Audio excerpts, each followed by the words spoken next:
Here, sir, I would be liking to welcome everyone to the Global Elements Dialogue.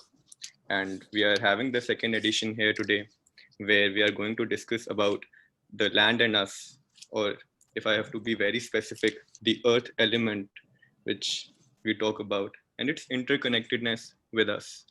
In the last dialogue, we had spoken about the people and us, and how everything is interrelated and the oneness of it all. And today, now we are further discussing the interrelatedness of elements and starting with the land or the earth, if I have to be very specific, earth and us. So alongside me, we have Divya Prabha ji, who would be the co-moderator. And I would also like to hear from her what she feels about it.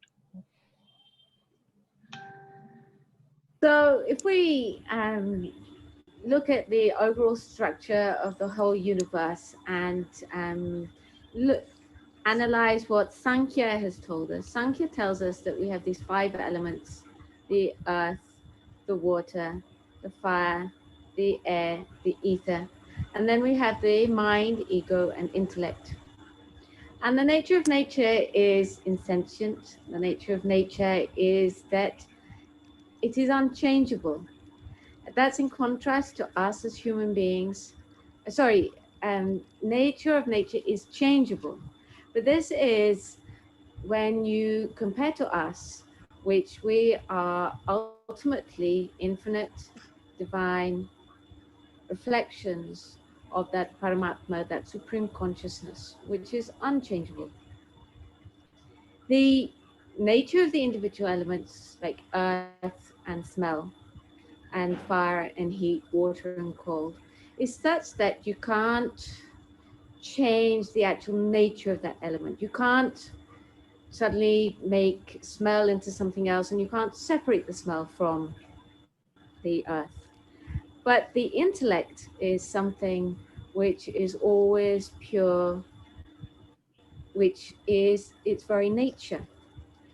And if we look at the elements in nature, we could, for instance, heat water with fire, changing the quality of the water.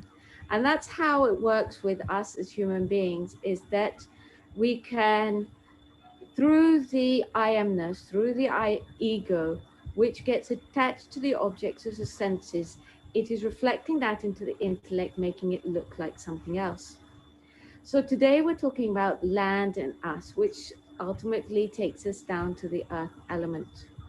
And so it's very important for us to consider where we sit in this whole universe, where the earth sits in the universe, and what our relation to that is. And so when we, for instance, leave our bodies, we and our bodies are burned, each element is returned through mantras and through processes of the puja, returned into its element one by one over that process of 10 to 13 days, uh, according to whatever your tradition is. So this is an intrinsic part of the life cycle, where we have the 2 banks going from the left bank to the right bank, from birth to death, and learning how to use all of the elements in nature for its right purpose, in the right amount, for something that benefits not us as an individual, not us as a human race, but something that takes us to fulfill the purpose of life. And that cycle, going through that cycle of life and death, but ultimately going through the dharma, artha, kama, mokshanam, purushartha, chatushtayam.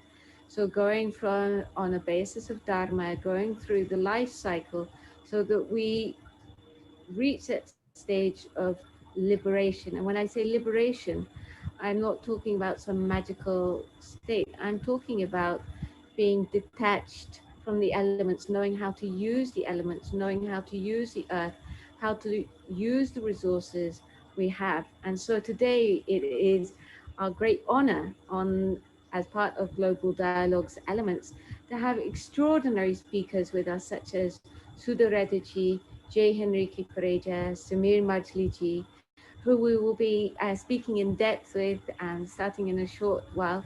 We've also got amazing pre-recorded videos from Edna Ferreira, Anu Kumar, Rajmundo, Raimundo de Souza Leite, Anna Bolmark, and Korup. So I very much hope that you enjoy this program, and I will hand over now to my dear brother, Deveshji, to take us into the next phase. Thank you, Mataji. Mataji, I completely resonate with the belief system, and I'd like to add certain things which I further see here.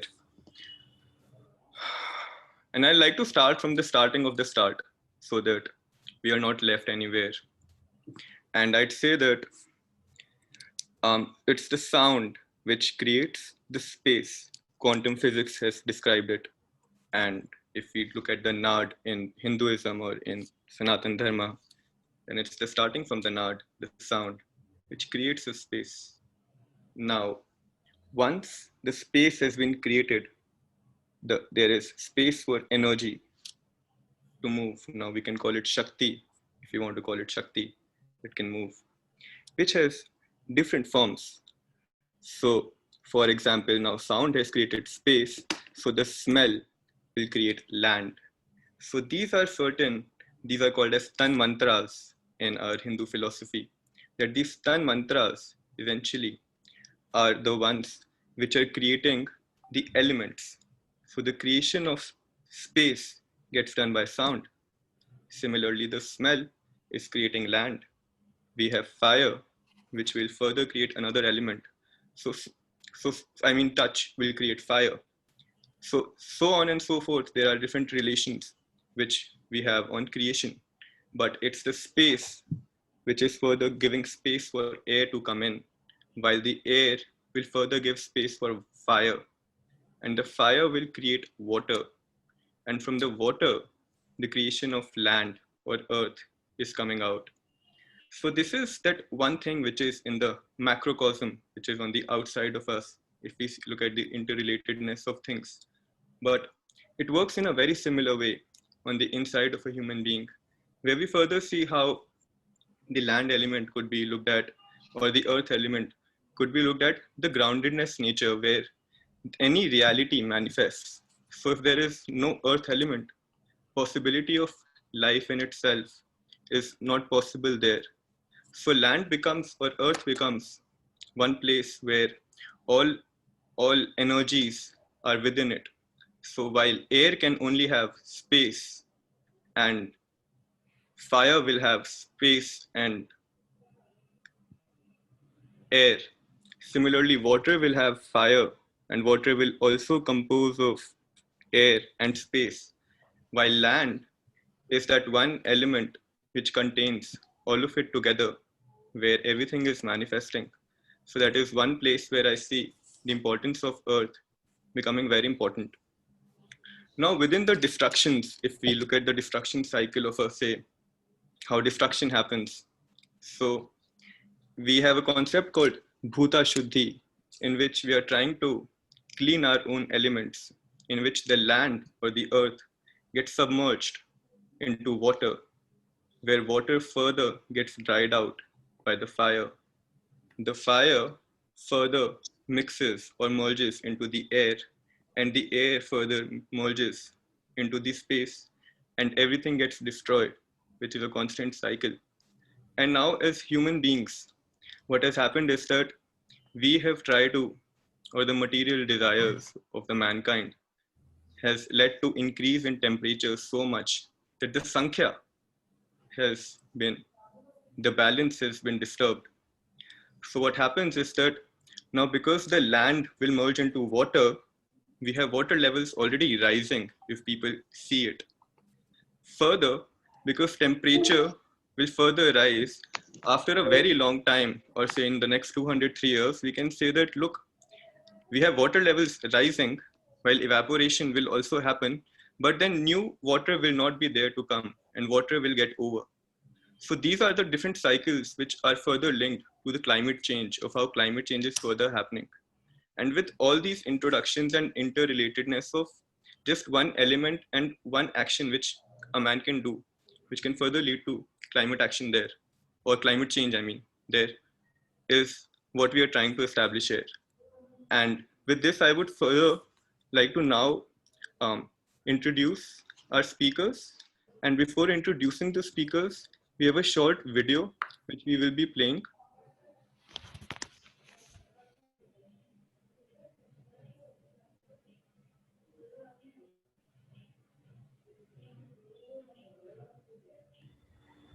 So the first video we've got is with Edna Ferreira, who is an actress, a dancer, and a capoeira master.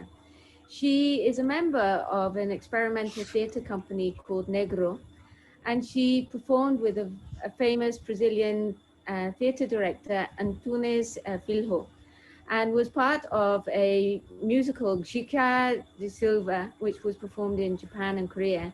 Will be in this video, we will be able to have subtitles so that we'll be able to understand what's happening. And she is not only just an actress, but she's also done research on contemporary dance and capoeira. And in particular, maculele is an Afro-Indigenous Brazilian dance that has emerged as a result of these corporal traditional expressions. So I hope you enjoy this short video with Edna Ferreira.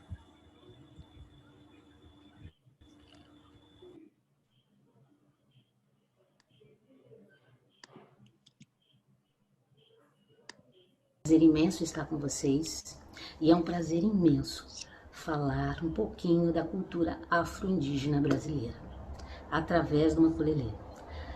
O maculelê é uma dança de guerreiros, é uma dança onde as tribos defendiam o seu povo e a terra, e chamada de maculelê porque significa o renascimento de um guerreiro. Certa vez, um rei muito valoroso, muito vigoroso, recebeu a notícia de que ia ser pai. Então ele ficou extremamente feliz e achou que esse filho que viria seria um rei muito melhor do que ele. Então fizeram festas e esta criança nasceu.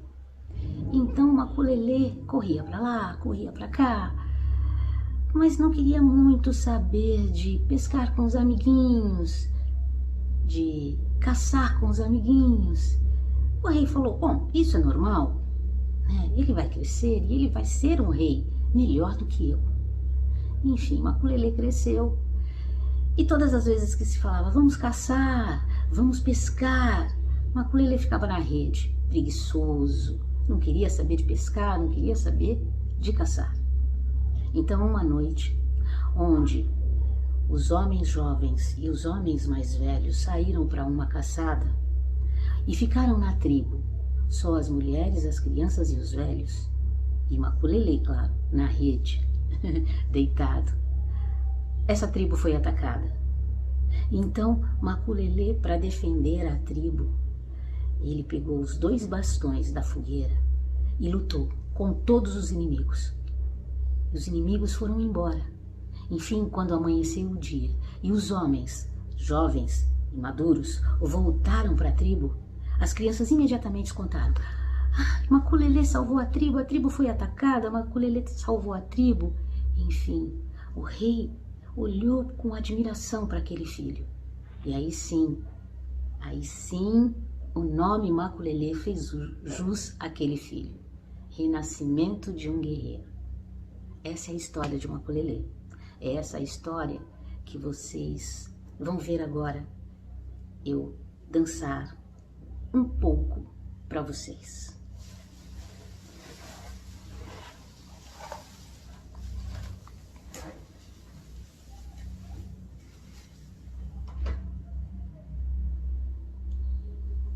Pra quem é de boa noite, bom dia, pra quem é de bom dia. Atenção, meu papai, atenção, Maculelê, o rei da valentia.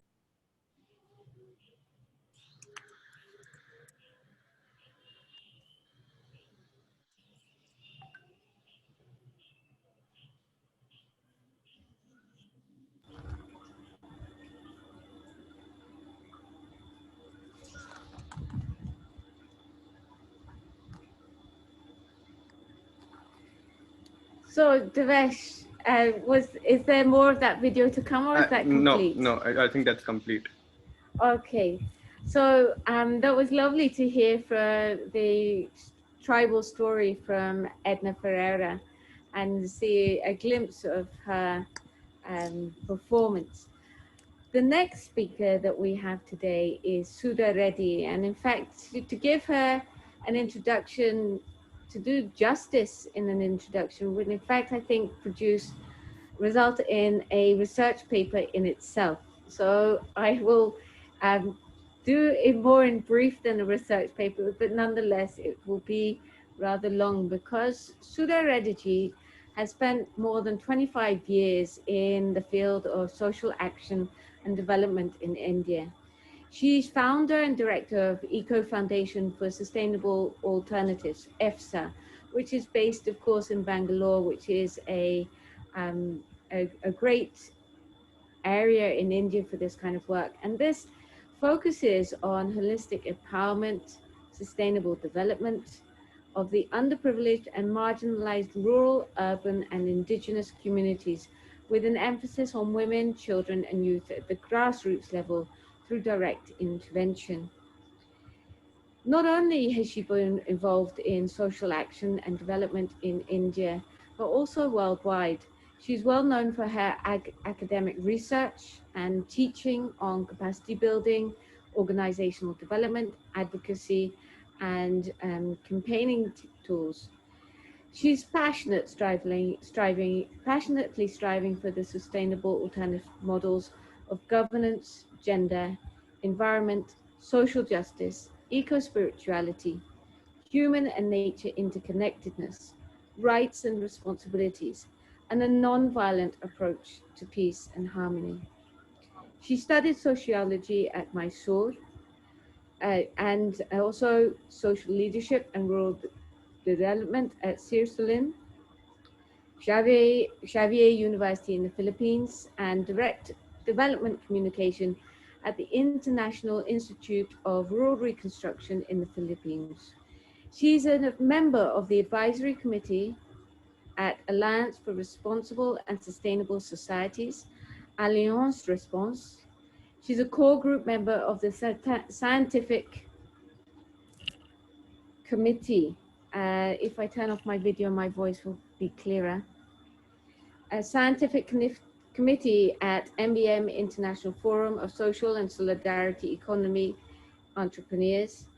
She's a member at the Alliance for a Responsible, Plural and United World, International Gandhian Initiative for Non-Violence and Peace, IGINP, South Asia Peace Alliance, SAPA, Pakistan-India People's Forum for Peace and Democracy, South Asian Dialogues on Ecological Democracy, SADED, and People's Movements for Land and Forest Rights, Ekta Parishad, and Jay Jagat, which some people may be aware of the big walk that started last year for that. So we look forward to hearing the stories of Indigenous women for whom land and nature is sacred, and her experiences in the rural communities, villages, and the forests. So Sudha Reddy, thank you so much for giving us your precious time to be here today. Pranam.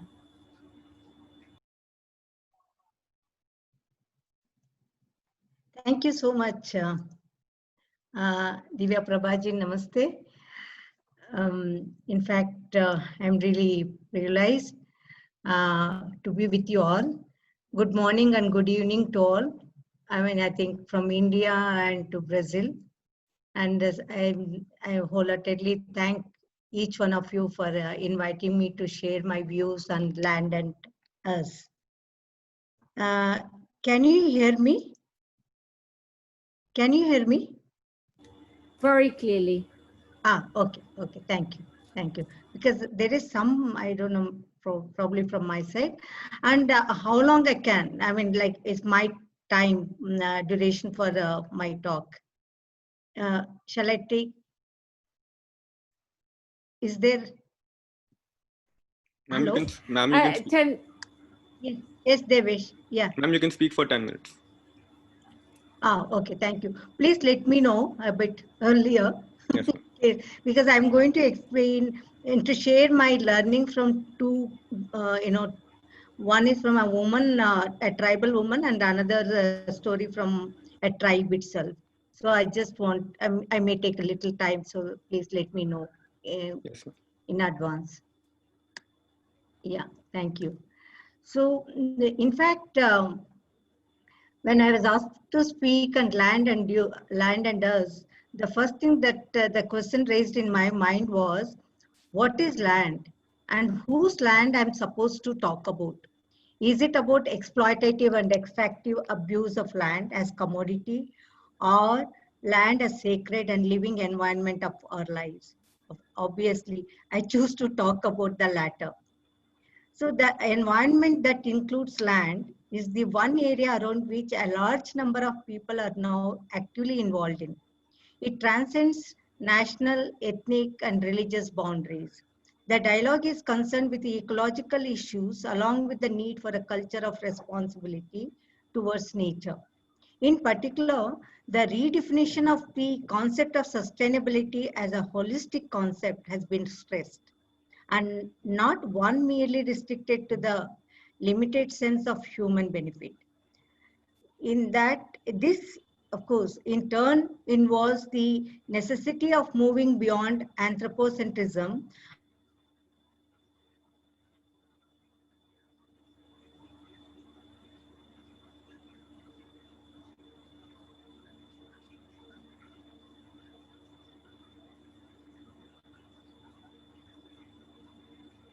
degradation.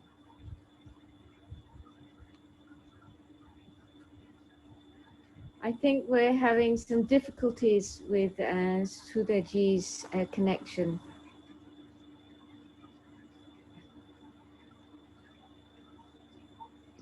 Uh, Yeah, we can hear you now, am Sudhaji. I audible Yes, now? we can. Yeah, Yes. yeah, thank you, thank you. So, I mean, in fact, this involves the necessity of moving beyond anthropocentrism and purely human-centered approach to one of the holistic eco-justice related global concerns. So the notion of eco-justice need to be based on a vision of the wholeness of life beyond the fragmentation generated by contemporary society, science, and academic specialities. While this certainly implies the recognition of limits to human consumption, extractive economies, and its impact on the planet, in fact, I can say Mother Earth, it is also important to promote the idea of rediscovery of alternative lifestyles more in harmony with nature and imposing less stress on Mother Earth and her biosystems, a paradigm that is in fact rooted in our civilizational history and lived by many communities before the onslaught of industrialization and modernization. In fact, building a culture of responsibility calls for a re-examination of the Gandhian approach. Gandhi himself argued that if we all discharge our duties, rights would not be far to seek, and the concept of rights should be balanced by an equal emphasis on responsibilities. Of course, across the world, there have been many non-violent resistant struggles for the assertion of self-determination and ancient ways of life, recognition of the unrecognized by the indigenous people in response to land grabbing and environmental degradation. Of course, it's everywhere, all over the world, and it's very much there in India as well as in Brazil. I mean, of course, now with the Amazon forest. In this context, I'm going to talk about my learning and feminine consciousness derived from the cosmovision, that's earth spirituality and living relationship of the indigenous societies with the land and all living forms born out of Mother Earth. This alternative human and nature's capacity for creative regeneration and renewal is obviously contrasted to the present exploitative and extractive reductionist worldview. So there are many inspiring elements in the worldviews of indigenous peoples where there is a great sense of holism. Many such peoples have, without defining it as such, been living a culture of responsibility which protects the wholeness of creation. For them, nature is not sum of objects to be manipulated, but the source of life and the extension of their being. The recovery of this sense of wholeness is an important learning tool for the modern world and its science, economics, and ecology to learn and implement. Here, I'm going to share my learning from a woman from indigenous tribe living in a village and an indigenous community living in the forest. The first story is about this woman. Her name is Dargama from Kadukuruba tribe. The only place Dargama knows well is her village, where she was born 55 years ago. She cannot read or write, but she is full of traditional wisdom and healing practices.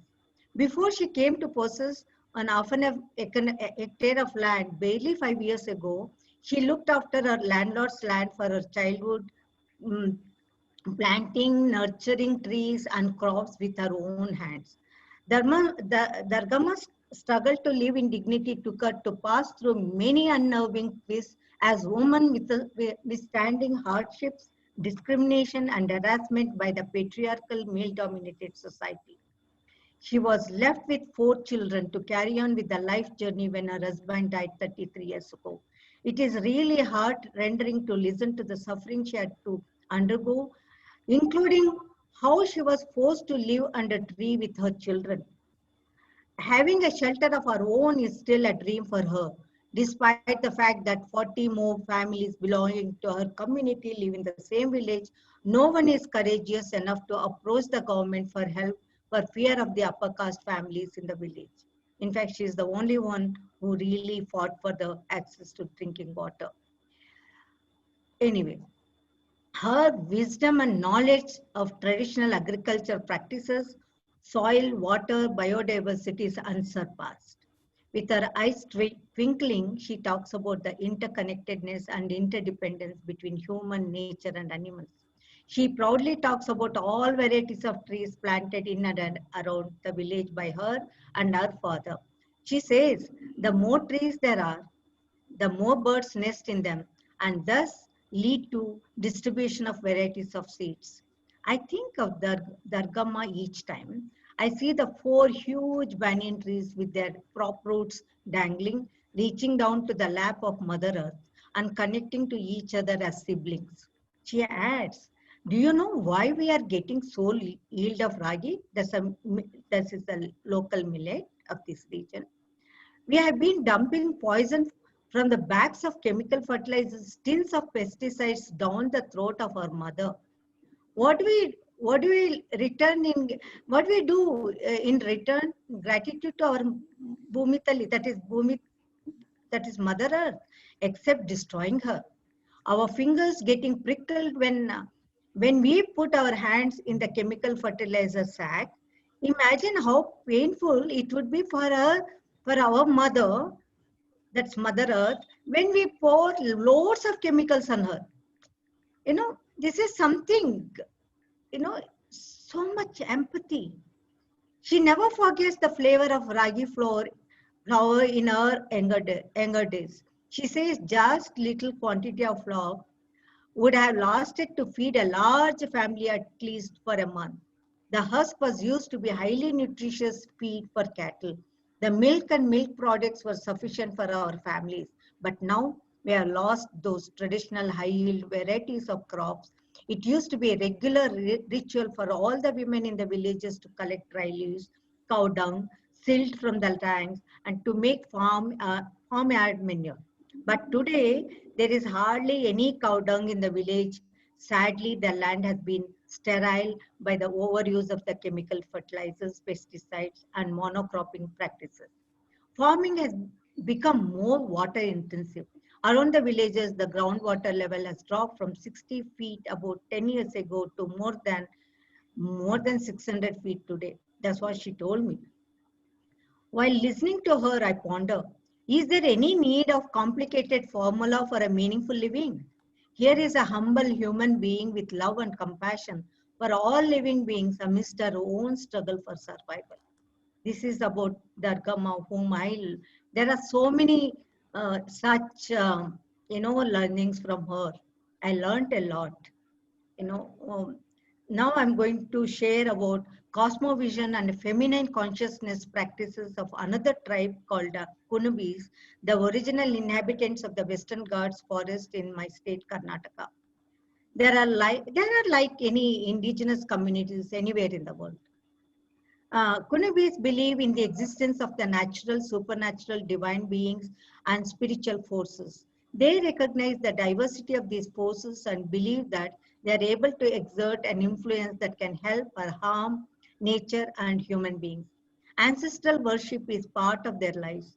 They believe that nature is their provider, punisher, and supreme divinity. The spirits of their ancestors are believed to be protecting their habitats from the wild animals. In fact, they have their own names for like Velip and Mirashe are the in charge of religious protocols of the village and perform rituals associated with agriculture. Gokar, the god, is the protector of Kulavi, Kapri, Vagra are the gods. They believe who protect their cattle, crops from the wild animals. Kunubis believe that they are the children of Mother Forest and she protects them and guides them. Forests are properties of gods and their habitats. In fact, in their own language, like Katle, Kana, that is dark, forest, elephant, are notable terms used for the forests of this region. The trees in their boundary are not allowed to cut without permission from their Nayaka. They have their roots in the totemic culture. Every family has its own family tree that is considered as the family god. They never cut their family trees. They develop the nursery of their family trees so as to multiply them. Some trees such as wild mahua, wild mango, saptaparni are the sacred family trees. Wild animals such as the Indian bison, tiger are sacred animals. Stream, mountains, caves are holy and contain sacred elements. Because of this, they are worshipped. They celebrate Kaula Devi and Kapri, that is the fair, every year in the honor of their goddess of caves, that is Kaula. They believe that by celebrating the fairs and their cattle and crops will be protected by their beloved gods and goddesses. The agroecological practices are based on the fact that the retention of the evergreen forest would be advantageous to the protection of watershed and microclimatic conditions, biodiversity, ethnobotanic resources, and would be assisting in natural regeneration of secondary forests. So Kunabis do not have large land holdings. Either they are marginal or landless. They help each other in their livelihood problems. They have wonderful biodiversity still alive with the agriculture inputs like seeds, plants, native varieties of domesticated animals and land use. We can see virgin patches of Mother Earth around their habitats. In fact, Kunubis practice a kind of shift cultivation called Kumri. Kunubi tribes never waste the natural resources in the forest. They clean up some land on both sides of the springs to grow food crops.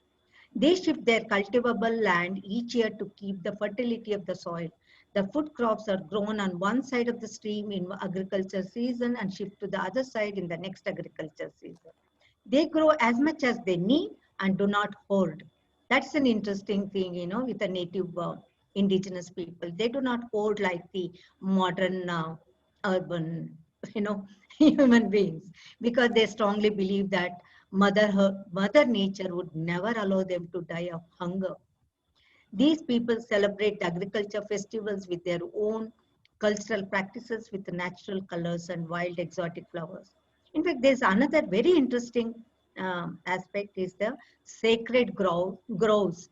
Have been the part of Kunubi lives. Sacred groves represent an ancient Indian tradition of conservation protected by local people out of reverence and respect and fear and sentiment. They are the home of the local flora and fauna, a veritable gene pool, and a mini biosphere reserve. Within these groves are locked ancient secrets of herbs and traditional medicines, primitive practice of sorcery and magic. Among Kunubi tribes, sacred groves are the home of the mother goddess and her warriors, a spirit world to which people offer terracotta figures for good health. Most of them still believe in and use their traditional medicines. As a result, they have a good immune system and less susceptible to modern diseases. Due to anyway, and now coming back to their the destructive nature, due to the construction of the dam across the Kali River called Supa Dam, the original inhabitants have been displaced and scattered. Their resettlement has wrought in considerable harm to their social, cultural, economic, and agricultural biodiversity, forest biodiversity, and traditional knowledge of biodiversity too. In spite of the resettlement, recent forest policies supporting huge pulp industries, land acts exploiting the tribals, erosion of their culture, the forests are still green because of the Kunibis' efforts in maintaining their identity, traditional systems, practices, cosmovisions, and ecological responsibilities. In fact, when I see view from globally, from the start, the innate feminine consciousness deeply present in the nature never limits itself to the individual merely. Its concern is always all encompassing, always motivated by the hope and transformation of the community or the society towards better and more equitable horizons.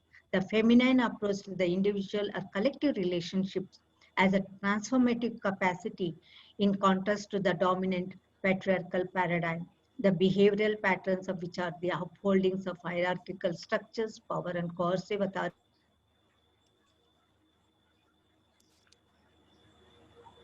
I think unfortunately, Sudha Reddy's stream has against hung, but I believe that she has actually reached the end of her intended talk. But that was really fascinating, and the endearing story that she told us about the lovely old woman in the village and her immensely deep knowledge of the ecostructure was extraordinary. You know, how she joined the planting of trees to the bird spreading of the seeds, and the poisoning of the earth by the fertilizers was really as detailed as anybody who's done a master's or a PhD in this field, I think. And it just shows us that education is not about what we put in the schools, but what we bring from the inside out. And that actually is what the very word education means when we take it from the Latin educare. So thank you so much, Sudhareddy ji, for your very detailed talk and your alignment on our theme of land. It is our great honor to introduce our next speaker, Samir Malji, who's going to be more focused on the climate aspect. He started the Green Saviors Trees for the Planet group, which is a group of people who are very passionate about planting more trees, nurturing them, developing green spaces in any city and the earth. And so they are teaching about how to plant forests and the connection with all of life. So Samir Maljli, thank you so much for giving us your precious time this day. And we look forward to hearing what you've got to say. If I could give you some guidance that if you could speak for about 10 minutes, we'd be very grateful, giving us a chance to talk to you as well about what you've said. I will do that. Thank you very much. Thank you for being here. Yeah, first of all, Ayan, thanks for having me here, because without Ayan's help, I wouldn't have been here. I would also like to thank the monsoon in 2015, which failed. And had the monsoon in 2015 not failed, I wouldn't have been into tree plantation. If memory serves me right, and as all of you would remember, we had a bad monsoon in 2015. In 2016 March, a thought came to my mind, what if it does not rain this year? And it was a helpless kind of a situation, because I couldn't really imagine what one could do if it didn't rain this year. So somewhere in the month of March 2016, a thought came to mind, a thought from what we had studied in school came to mind, and it was simple. If there are more trees, there is rain. That was a simple thought that is put into our heads in school, and we decided to stick to that. So on 10th of April 2016, we planted our first tree, and there were around 25 volunteers, and we planted 25 trees, and we felt as if we have conquered the world. Ever since, it has been a process of great learning, primarily because after all this experience, I personally believe that 10 lifetimes are insufficient to really understand the relationship between trees, the planet, the soil, and this whole, you know, uh, ecosystem that we don't really understand, because we are almost always exposed to what lies above the soil, and we hardly know anything that goes on beneath the soil. So it has been a learning curve, and I would like to share a few experiences that we have had. So from April 2016 to December 2016, we started planting every Sunday, and every Sunday became the. So in December 2016, we sat down to calculate, and we said, how many trees have we planted? And we found out that we had just planted around 1,000 trees, because we used to plant using the traditional avenue method of plantation, which makes sure that every tree is separate from the other. So, I mean, human beings have a great knack of separating species, separating people, separating trees, separating everything. I think segregation is the first thing that is taught to us. I think that's where the entire mistake lies. So we used to plant trees at a distance of 10 feet from each other, and maintenance used to be difficult. The number of trees that we used to end up planting consequently used to be low. And in January 2017, we shifted to what is known as the Miyawaki method of plantation. We didn't know anything about the Miyawaki method of plantation. There was no information really available in terms of the method. Thanks to social media, I was able to reach out to one person who had done the Miyawaki method in Coimbatore, and this guy had done it with the help of a forest. And this gentleman Vikram, who did his forest in his school, was kind enough to share a sketchy outline of the methodology with us. So we tried to interpret it in our own way and got to work, and we did our first plantation, which was not a major success, but that was where we.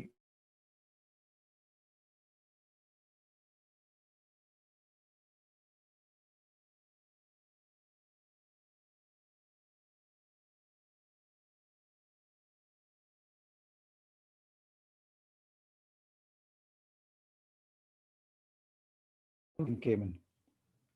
So before Corona came in, are you able to hear me? Sorry. So Yes, we lost. can hear you. Yeah. Can I Okay. suggest that people turn off their videos so that the speaker has enough bandwidth for Yeah. himself? If other guests could turn off their videos, please. So since then, we have been experimenting with this Miyawaki method, because Miyawaki method itself is pretty expensive. And we found out that with limited funds around, we need to really tinker with the process. Not that we wish to compromise integrity and efficacy of the method, but we need something that we can accommodate within our financials. And I think that is one important thing to understand, especially when we are going into plantation, and when most of it is either funded through limited local CSR or crowdfunding. So we've evolved a method over a period in time, and we are happy to tell you, really happy to tell you that the results have been fantastic. The modified Miyawaki method, as we call it out here, produces Miyawaki-like forests. The trees are maybe about a couple of feet shorter than they would have been in a conventional Miyawaki, but the survival rates are good. Uh, the mulch formation on the ground subsequently is good, so we don't have too much of undergrowth, and it's really worked out well for us. Now, the biggest and the most difficult thing for people to understand is, how do you plant trees so close? I mean, In a plot of about 4,500 square feet, we are inserting around 1,000 odd trees, and people really find it difficult to understand how we put those trees there. I mean, how will these trees survive? Because our conventional definition of tree is a nice trunk with a canopy. And that is the perception of all people. I mean, you imagine a mango tree with a trunk and then a nice clean canopy standing all alone. Now, when we are trying to plant in the Miyawaki method, the uh, balance of that entire plot is very different from what we normally perceive as a tree. So every tree competes with each other and all trees grow in a very healthy manner and they collectively form a canopy on the top. So it is not that there's a single tree that is proudly showing off its canopy. It's a collective canopy wherein different species have occupied different spaces and they are making their presence felt, as well as harnessing enough resources for their sustenance. Another beautiful thing we discovered is that the soil stays rich, it stays moist. There's a lot of enrichment that happens because of the mulch that develops there over a period in time. And they say that there are connections between trees underneath the soil and even above the soil, like is illustrated in the book The Hidden Life of Trees by Peter Wolben. I think we have seen that happen because distinctly remember in one of our plots when we planted a particular sapling, there was a definite indicator of powdery mildew on the leaves. All leaves had gone white, and within 15 days' time, all the leaves were green. So there had definitely been an exchange. Once after the roots were established, there had definitely been an exchange of some ingredients, either through the aerial root or through the roots. We never know. But this sort of helped us understand things better and believe ourselves better because till that day, no one in our region at least has thought of planting trees at a distance of just about 2.5 feet to 3 feet from each other.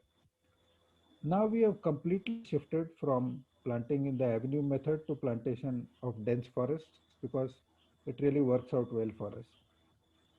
Just last December, we had about 850 volunteers planting 5,000 trees in 2 hours. I mean, how can one do that unless you are into dense plantation? And these plots are easier to manage. Since this is a talk about soil, I would like to draw attention to one particular fact that we have been missing in our urban areas. In all this so-called development or the model of development that is prevalent all around the world, there's so much of concrete that is being poured in everywhere that there is not a single inch of soil that is left. You try and plant a tree within whatever limited soil is available, the tree just doesn't get enough space to spread out its roots.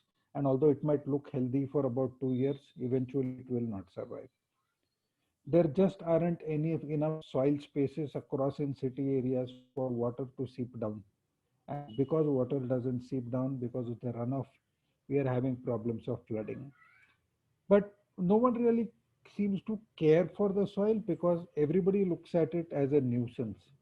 I mean, this is the essence of our survival on this planet. If we are looking at this essential element as a nuisance, saying that it creates dust, it dirties my compound, they talk the same about trees and their leaves too. But this is all a natural process that is just it's just Mother Nature and her elements going about their work in a manner in which they have been doing for millions of years.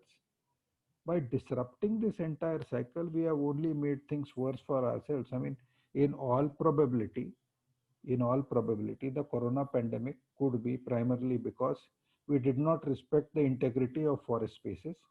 We went ahead and destroyed the forest spaces. There was a distinct overlap between creatures that lived in the forest and creatures that lived in the city.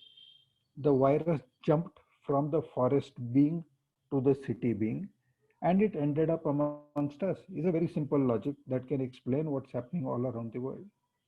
And there are hundreds of species that are waiting there, not really waiting there. I mean, it's not that they are interested in coming to human habitats, but eventually it becomes inevitable because once there is this overlap of domesticated species and wild species, and that's happening on a regular basis, it's quite possible that there will be certain viruses, certain bacteria, which we have never known, which would jump onto a space that we call our own, the city. But there just seems to be no concern for it, because I've seen people chop down trees because they destroy the um, aesthetics of their wonderfully constructed house. I've seen people chop down trees because they leave, being deciduous trees, they shed their leaves and they say, this is a lot of trash that is lying down. I've seen people chop off trees just because the roots came in some way of some construction. I've seen people chop off trees because there are electric cables and there would be a problem. So basically, we have complicated the entire cycle by assuming that we own the planet. And this is something that I have been insisting nowadays. Okay? We let us understand that we don't own the planet, we are only cohabiting it. And if we need to, if we don't respect the planet, then we don't get respect in return. We really need to understand that we are just partners with all the other species sharing the same common space that we call as home, or the third planet, third rock from the sun, or whatever you call it. But it is time we need to understand this. It is time to stop selling off soil spaces, virgin lands for construction of resorts. Uh, Certain problems that are around in my own city is that there was a highway constructed recently, and everybody from the neighboring farms sold off 20 feet of soil from their farm to fill up the highway spaces. I mean, if you have sold off your topsoil, how are you going to do agriculture in the future? There are certain field spaces where people have discovered that there is sand in their soil, and they have filtered out the sand and sold it, thus destroying the complete strata. And when they want to get back to the land saying, please give me produce, the land is simply not going to be able to do it because there is just nothing there that is conducive to proper cultivation practices. Raising awareness about all this, getting people on board for plantation is a difficult task. As long as there is an event around which there is a hype, yes, a lot of people do come. But I'm really grateful to my team of 50 for having stood with me through all these 200 plus Sundays in trying and doing, or in learning how to do it. And now that we have sort of learned how to do it, we are all set to scale up and we are eager to do it. It is just that this corona is in the way. But whatever you call it, providence, or you call it whatever is it, it is that gave us the thought, the idea, and the belief to go thus far is what is going to ensure that we continue doing it right through the corona and beyond. And I think it is this beautiful connection with nature and learning to respect her elements that has brought us this far. I think this understanding of this whole concept of cohabiting this planet is what is essential for everybody to understand and inculcate. This is the essence of the Green Saviors philosophy, and we intend to carry it much further than we have till now. So I would like to thank you all very much because this will, for letting me share a story that is really close to my heart. It only gets bigger because it sort of grows on you. That's how Mother Earth works. And thank you very much. Thank you so much, Sumiji. In fact, it's really inspiring about how just a single thought led to 8,000, I think you said 8,500 volunteers, did you? No, that 850 volunteers. Oh, 850. Yeah. But maybe you're not so far from 8,500, I think. now we believe, after doing that, you suddenly start to believe that you can manage it. We were thinking of 1,000 volunteers on field and how do we do it? I said, that's okay, just let it happen. That's the beauty of it. I mean, when you are with nature, things just happen. You really don't have to plan too much and organize too much. In the heat of the moment, everybody settles down and plays their own roles. That's the beauty of it. That's what real divine inspiration is, when things come through the internal voice instead of through the mind. Because when it comes through the, I mean, this is, I think this, I think that one of the very important things about these global dialogues is the connection between the consciousness and the elements as well. So, you know, what you're saying is very, very important, because it is that consciousness that inspired you to take this step. And if it had been done from a mental level, it may or may not have worked out. It may have, you know, after the first 10 trees, that was such an effort for you, would that may have been where it finished. But because this was a divinely inspired, you can say, by consciousness itself, it is not only manifested, but it's expanding. And that's exactly what we see in you know, philosophy, that if you look at the causal body, you start with a seed, and then it expands in the subtle body, which includes the mind and the ego, of course, and then it manifests into the gross form, the physical. And what you've described and what you're doing is exactly the way that happens with consciousness. And so I think that not only what you're doing is amazing, but I'm sure that you're going to inspire a lot of people around you, because this is what we are doing these global dialogues for, to show how just one person with one inspiration can lead to so much change. And I'm certain for you and your group, it's just the beginning. And I hope that we see other groups across the world taking the techniques that you've been talking about and putting them into practice. Devesh, I mean, I'm really glad that you brought Samirji to us. You know, once again, for those of you who are not familiar with this group before, they are bringing inspirational people from different walks of life. And that takes me on to our next person, who is Anu Kumar. Anu Kumar, we have a video today because she is in the middle of a virgin forest in the Himalayas. So we're in the rainy season, obviously no internet connection to get her live here today. But Anu Kumar is someone very close to my own heart, because I met her almost 20 years ago, where we, as students together, Sanskrit students in Varanasi. And you can see her picture on the screen here. She went on to be a Sanskrit professor in Denmark. She'd already been a professor in the US in English literature. So she's a very multi-talented achiever in the academic field. She left us all to rescue her father's forest, which was in danger of being taken over by land developers to build a hotel and a helipad, God forbid, in the middle of this 50-acre forest, which is in the middle of 1,500 acres. It is actually where my own group of people hold our retreats. We're luckily so far the only people able to hold retreats at her place, and together we've been developing her project where she is preserving the forest, and it is one of the rare mixed forests in the world.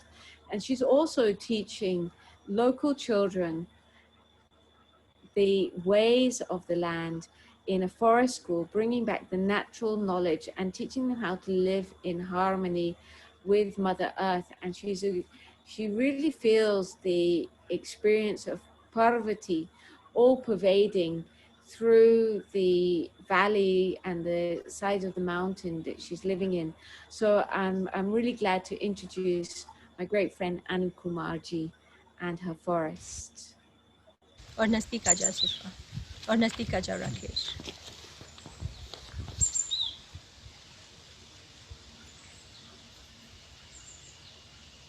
Okay. Ready? Yeah. Okay. Namaste. My name is Anu Kumar, and I live in a forest in Uttarakhand, Himachal. Cut that out. It's okay. You can I just wanted to start say- again. Yeah, We'll start crop again. everything. Start again. Yeah. Tell me when. You can start anytime, yeah. Yeah. Namaste. My name is Anu Kumar, and I live in a forest in the state of Uttarakhand in India, in the lower Himalayas. So I came here from Denmark. Although I was born in India, I grew up outside India. I came here because this was my parents' private forest for 50 years. It's a 55-acre forest that's primeval, pristine and pure. It has never been logged or touched. It is rich in biodiversity and filled with Himalayan wildlife. I came here to protect and save the forest from possible intruders and encroachers and loggers. It was a battle of some kind, but we did win against a real estate consortium and managed to secure the place. I live here with a family of Garhwali people. We have our roots in the tribal culture in nearby villages, and we do our best to grow indigenous plants, medicinal herbs, and also to secure the biodiversity and wildlife in this place. Our efforts so long have been quite successful, and we are now at the stage of planting and of growing our own medicinal herbs. I would like to share with you my experience of what it has felt like for an ex-academic to connect with the earth element and with nature and the power of nature here. The seasons are intense, they are strong, the power of wind, the power of the earth, the power of water, of sun and of snow is very real and tangible. And it has an incredibly positive effect on this ecosystem. Our efforts have been to learn from Mother Nature, to learn from the earth element through all her challenges and her teachings, and to work in harmony with all the forces of nature at work here. We are very proud of our achievements. We would like to share with you our story and our efforts here. And I also want to introduce at this time my fellow tribal workers here. This is Sushma. नमस्ते, मेरा नाम सुषमा है। हम इस जंगल में रहते हैं और ये जंगल बहुत खूबसूरत है। Thank you. Sushma says that she lives in this forest and she thinks this forest is extremely beautiful and she's very happy here. This is Arohi, and she goes to our forest school and learns all about recycling and painting with nature. This is Rakesh. Hello, my name is Rakesh. I live in this forest also. Yes, yes. And Rakesh is our main man. He really understands how to build, how to construct here, how to create water flows so we don't interrupt the power of nature here. Hello, namaste. My name is Sonu. I'm living here in the forest, and I know the nature and I know the medicines, plants. I love my place. Yes, yes, you do. Yes, this is Suresh. Namaskar, Suresh. Yes, this is Suresh, and he has a profound understanding of plants and herbs and building from natural materials here. Everything that we build here is taken only locally sourced. We don't use any artificial elements. We grow our own vegetation, our vegetables, our own food. We try to be self-sustaining in this little community of ours. And we have a little forest school for local children who come and learn about nature here. We are very, very thankful to you for giving us an opportunity to share our experience. And I just want to say that really no matter how dangerous and how critical the situation is in the world, and indeed it is, but we can't give up hope. We must do our very best with all our passion to protect and conserve our natural world, because it is incredibly beautiful and precious. Thank you very much.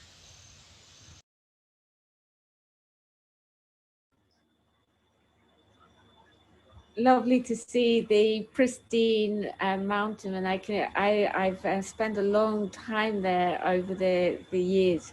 I assure you, it's just it's a divine ecosystem, a balanced ecosystem, where they don't even do forceful planting. They actually allow the forest to replant itself, and there's very deep ethics about everything they do. Of course, they scavenge for fallen wood.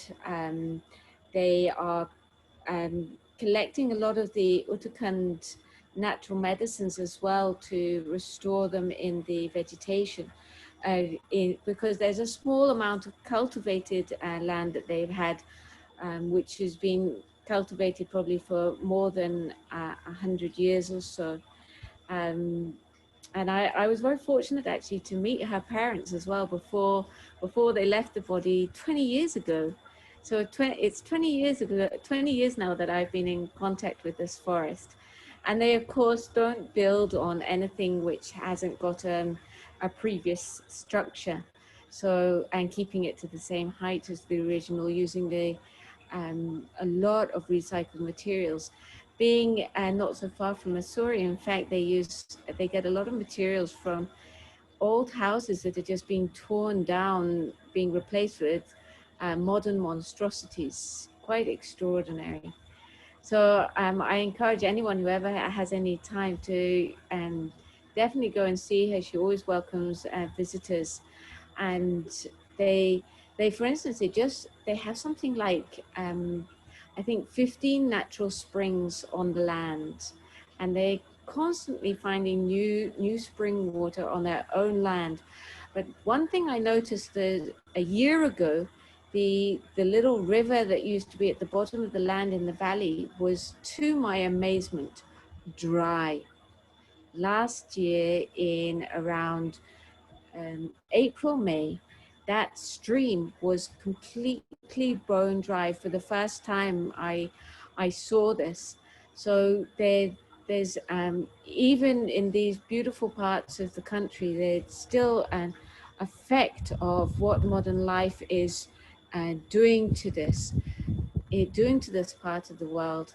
And I think it's one of the only about 3 privately owned forests of this size left in Uttarakhand.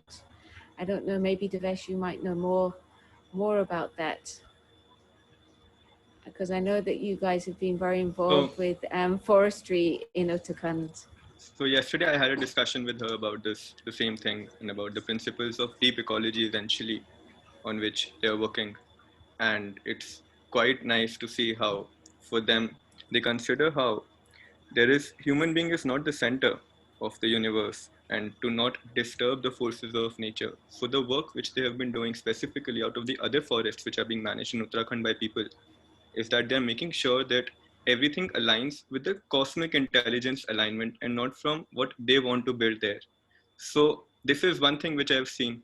Parallelly, there are a lot of other forests which are within the government or district administrations departments. But this is, for me, also the first time I have myself heard of someone privately managing. And yesterday when I had a discussion with her, it was a very enlightening experience. She has a very deep spiritual basis, actually. In the whole thing was inspired by Parvati herself, and it was a real challenge. She has had to face people armed with guns. She's gone through a lot to save this forest, I can assure you. But the environment that when you get there, and it's a very rare mixed forests in the world. There are very few of these types of forests actually in existence right now across the whole world. And because of her deep spiritual basis, as well with the balanced ecological outlook, the government of Denmark actually have currently engaged her as an advisor to them. She's partly way through a course advising the Ministry of Ecology there. So I think that she's got a very powerful voice that is going to be spreading across the world, because she spent many years living in the US as well. In fact, she's a remarkable woman. She got a scholarship from a magazine to write a poem when she was 15 years old. She won this competition and informed her mother that at the age of 16 she was going to go to school in the US. This woman is really unstoppable, and she didn't come back from the US for more than 20 years, I think. It may have been 30 years. And another great person, very knowledgeable on forests indeed, we have in our midst is Keshav. Keshav, I'd love you to come in here and talk now, if you can hear me. For those of you who don't know, Keshav Gupta is the backbone of this work in the organization. A very silent person, but I'm just trying to see if I can see him on screen somewhere. Yeah, he's here. There we have him. Hi everyone. I think if I have to just make some of my own remarks about my own experiences in Uttarakhand, I used to work on the Indo-Nepal border. So quite a few really old primeval forests there in the Kumaon region. So I think where our previous speaker Anu was is the Garhwal region of the Uttarakhand, which is on the more western, more east, let's say the western side of Uttarakhand. On the eastern side, which borders more China, Nepal, that side as well. I was there for about 6 to 7 months, and I lived there through the entire winter. I had the pleasure of visiting many forests. And I think I did meet, in fact, Miyawaki method is being used there as well by a couple of NGOs in Almora, Divyaji, if you've been there. And they are still like yet to yield the results, but I know that they're also an organization based out of Bangalore. So like you had said earlier that Bangalore is a great space for such people to emerge from. I've seen Sudhaji is also there. So a couple of things that I've seen is two distinct phenomena that I want to quickly talk about. One is what I realized at the much higher sort of ranges towards where there used to be a permanent snow, like, through the year. Now, what has happened is that because of the global warming, this snow levels have also started going back up. And the vegetation and the flora and fauna that used to be present there, because of that snow, is now facing a challenge in its own existence. Now, the same is happening parallelly for the land which did not have, let's say at the fringe of this whole thing, which did not have snow. So which has snow in the winters and then it doesn't have snow for the rest of the year. So what this has done is tying it to the first speaker who had also talked about it, created this issue where the flora and fauna both is interacting with each other uncontrolled, and it has never done so in the previous many years of our existence. So we still don't know how it sort of impacts. The one way that you and I have seen, Divyaji, in Uttarakhand and in many, let's say Himalayan regions, forests, is that animals take human babies away and weaker women away who are out there in the fields. And leopard attacks are very common in mountains nowadays, even more so. So I see that it has had impact, that deforestation has had a big impact. I would like to call your attention to the sand mining that happens. That is a very big concern in the Himalayan region, especially now. And we have seen the humanity pay a big price when the flooding of Uttarakhand began in I think 2013.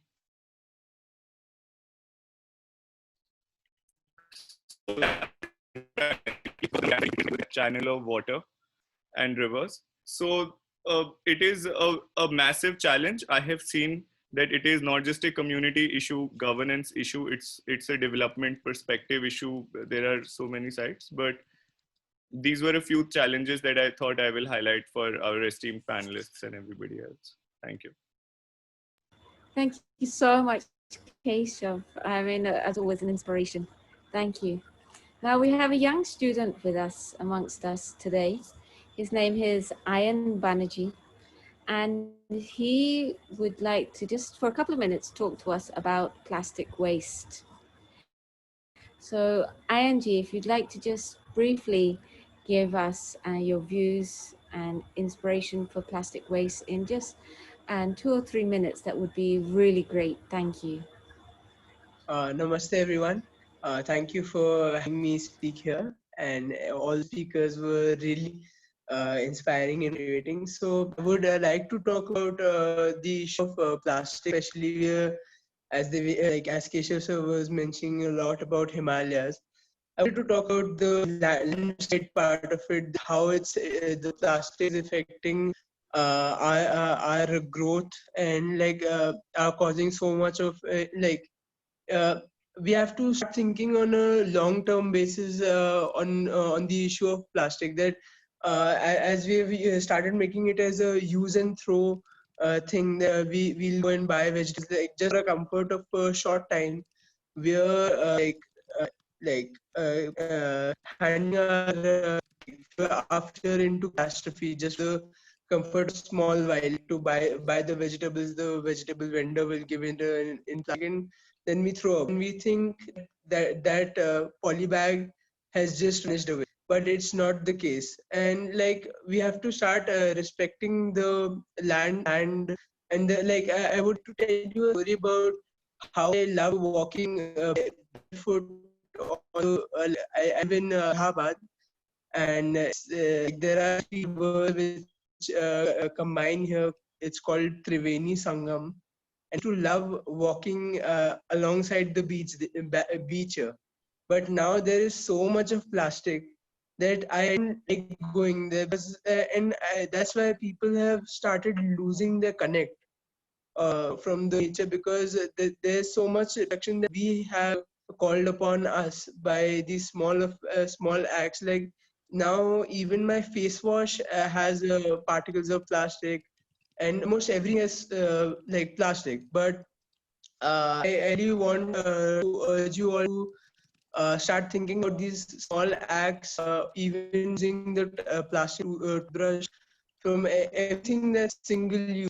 Because even I want to talk about a little about say that these biodegradable plastic can sell with good advertisements. This is good for the nature, but they are only biodegradable if they are in the if they've kept it in that environment. They're in a whole bunch of garbage, they won't biodegrade. Even if they're made of plants or anything, they won't biodegrade, because that's not the environment they need. We haven't given them that environment to biodegrade.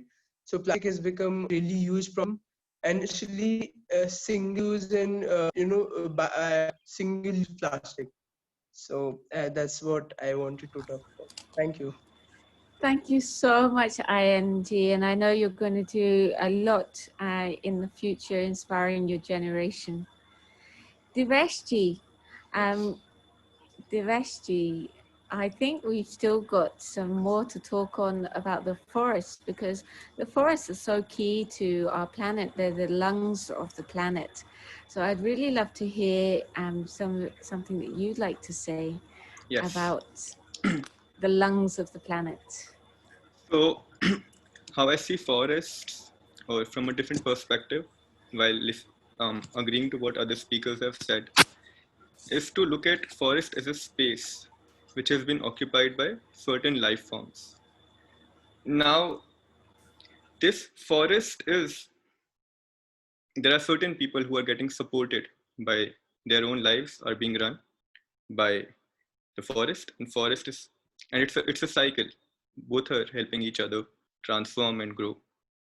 So now the problem which happens is that the human consciousness is, or if you put it how Maslow would describe it as hierarchy of needs, that once we have our needs satisfied, we want to have certain desires which we have. When they also get satisfied, then different levels of desires and wants, which keeps happening. So thing is how to take care of the needs and rights of the people to grow who live in the forests, so that they can also satisfy their own needs, wants, and ambitions also. But at the same time, also look at how we can find that balance, that the nature has to be protected.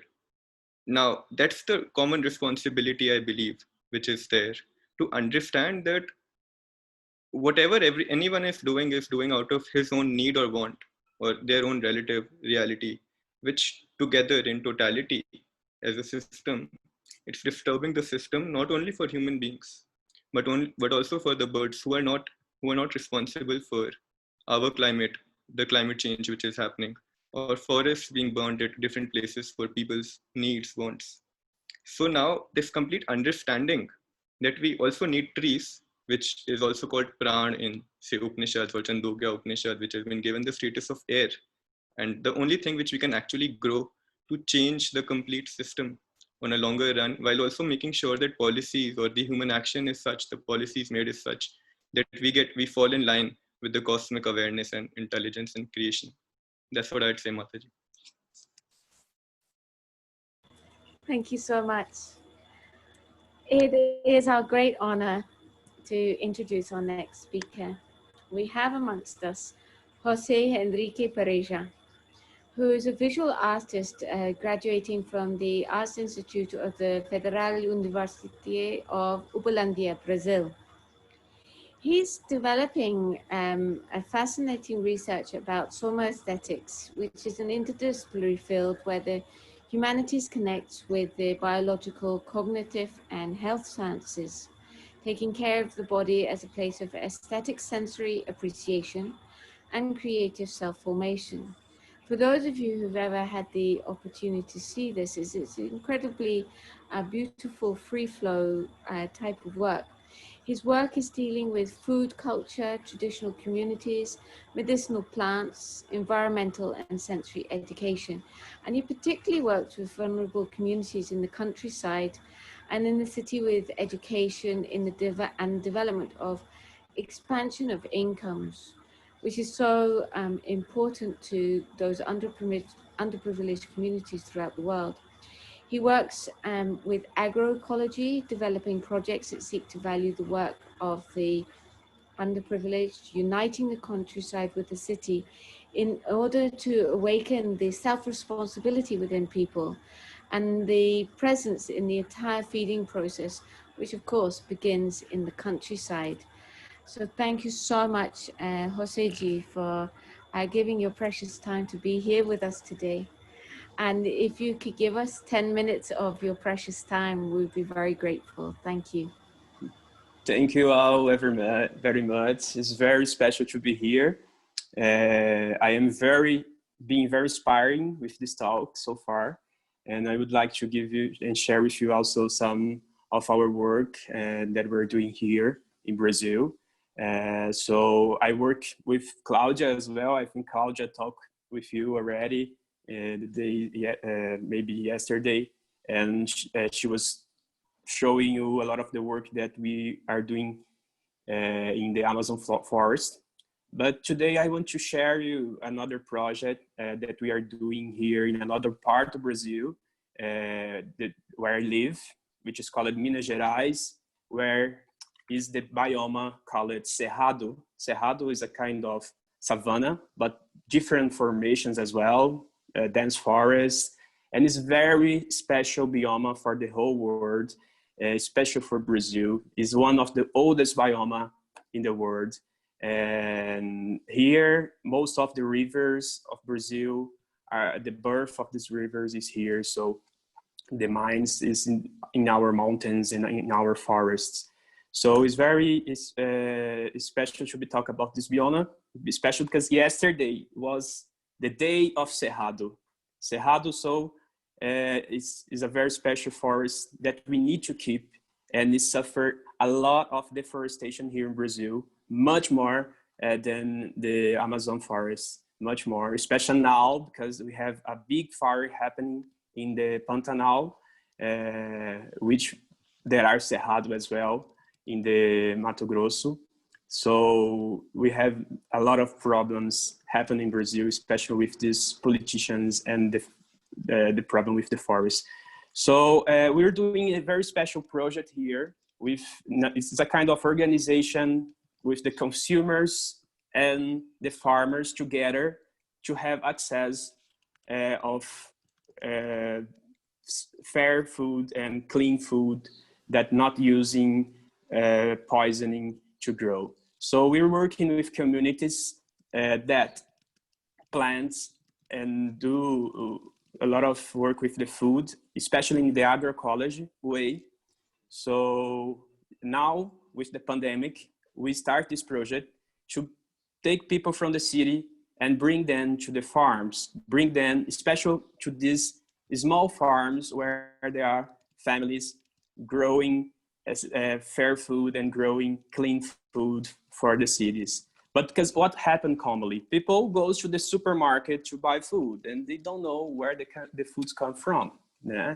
Yes. So what we want is to bring people, especially the kids, to where the foods really come from, to the fields of these small producers that are close to the cities. So it's a good way to bring back to the people the responsible that they have towards food and towards the feeding. So most of the times we don't know this. We ask people, we ask special kids the name of the vegetables or where the vegetables come from, and they don't know because they are in the cities having another way of life, and they are not connected really to the forest, not connected with these farmers, not connected with the lands and the earth. So it's a good way to bring back this connection with the earth and to learn by the earth and by these peasant people, these small farmers. So I would like, can I share some pictures? Let's see. Yes. So I'm gonna share here some of what is happening there. We go to the farms and help them harvest the food. Most of the time, what happens? The farmers grow the food, plant the food, harvest Enrique, the food. Sorry to cut you, but Yeah? the video got not shared. You can share it again. Okay, let's see. 1 second. What about now? Yeah. Okay. So most of the time, the people, the farmers, they grow the food, they harvest the food, they clean the food, they put the food inside a car and bring the food to the city. They set up the tent in the fairs, and they have also to sell their own food. So it's a lot of work, and we know that is a very hard work for these farmers. So why not we go to these farms, which is very close, and helping them harvest this food, helping them clean this food, and we can bring this food straight to our homes. So it's another way, in another paths, yeah, that we are constructing and trying to be together with these farmers to make another reality with this local economy. So I'm trying to share here, but I have problems. So sorry. I'm gonna share another photo here. And what we do after helping these farmers harvest the food, we make these amazing mandalas with the foods, which I'm gonna show now. Let's see, you can see. So we give in another dynamic to this with a different mystic, with a different way, which is non-patriarchal, to share the food together and to give value to this work of these farmers. So we do this kind of mandalas, this spiral, which we call spiral of abundance. And then we share this food in a fair way with the people that paid for this. And this is a non-profit project that gives the opportunity to people know the real food and also to be together with this peasant struggle with the farmers, which are doing very hard to grow food and give it to people fair food, clean food without any kind of poison. And this is very important for our biome, as I say, because we don't have much forest here anymore.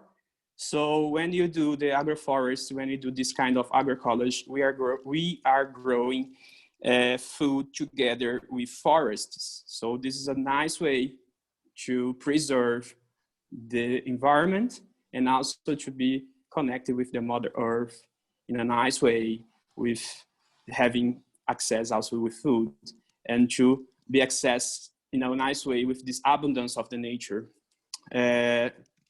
So this is then another roads, then other paths that we are trying to do here in our region to have access to real food. This starts, as I say, with the pandemic, especially because most of the people was afraid to go to the markets and buy the food. So why we don't go straight to the farms, open air, and we can help people have access with this food. So it was a nice way that we find, and I hope you guys can learn a little bit by this report. And we're now trying to take this work to another places and inspiring people as well to go straight where the food comes from to have access to nice food. Okay, let me see if I have another photo because I still have a few minutes to show you. This is the mandala. So here it's me with some of the peasants, the farmers, helping them to harvest some of the broccoli, maybe, I think. Spinach, yeah, we're taking some spinach. Yes. So that's it. That's it. I would like to thank you and give all you namaste for this opportunity to talk with you a little bit. Okay, sorry, my English is a little bit roasted, but I think I could share a little with you. Oh, thank you very much. Oseji, your English wasn't rusty at all. In fact, we got your very beautiful message, and having those such vibrant pictures from the farm was really, really beautiful. Thank you. And one of the things that I think that really is missing in society is what you're really talking about, is the lack of connection of what people can pick off the supermarket shelf and where it came from, in what volume is it possible to grow, what is our right to each portion, if you know, measuring how much the land can produce as to what we can buy in the supermarket and consume for ourselves. There's a great disconnect between the ability to buy, ability to purchase, and the ability to source. And what you're doing is bringing back that connection. If I understood correctly, that's what you're really doing. And thank you for that, because young children these days, middle-aged people, many generations have missed out on this connection and just see these big hypermarkets and have no concept of how difficult it is to produce what is in front of them. So thank you for that. bringing back the missing link to society. Our next video is Raimundo de Souza Leite, who is the president of Community Association of Puranga Conquista Reserve in the Anavilhanas, the Amazon rainforest.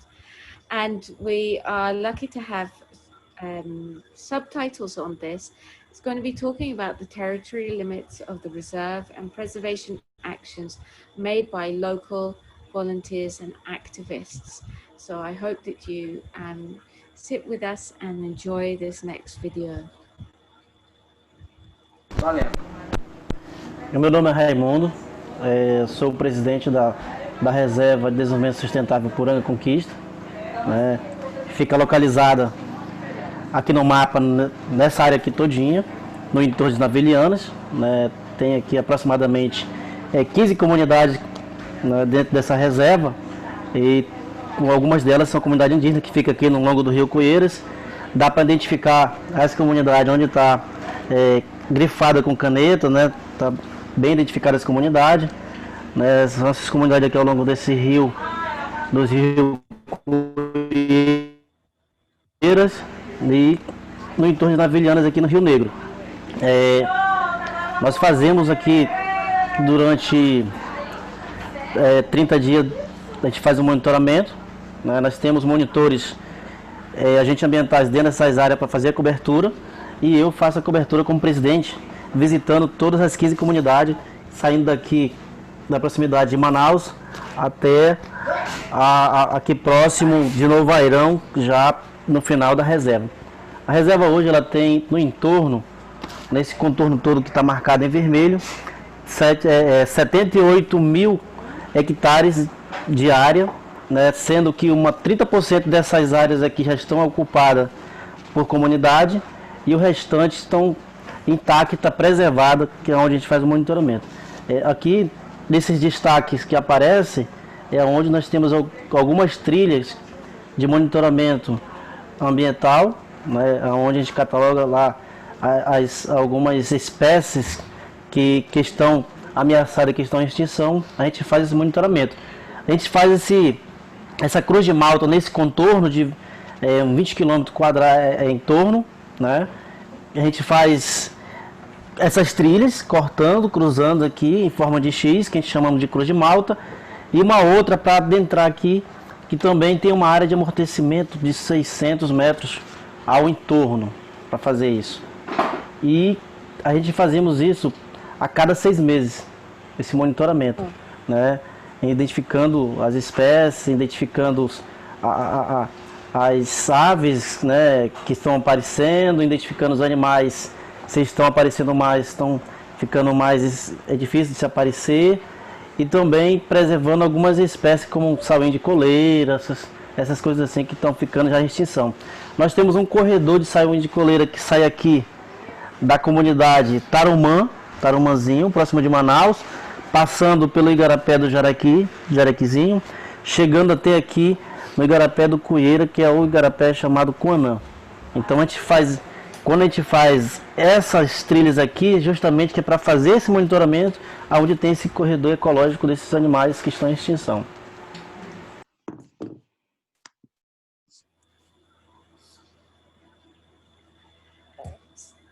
So I think we've got some PowerPoint images from the Amazon and the Himalayas that are going to just transition us into our next video.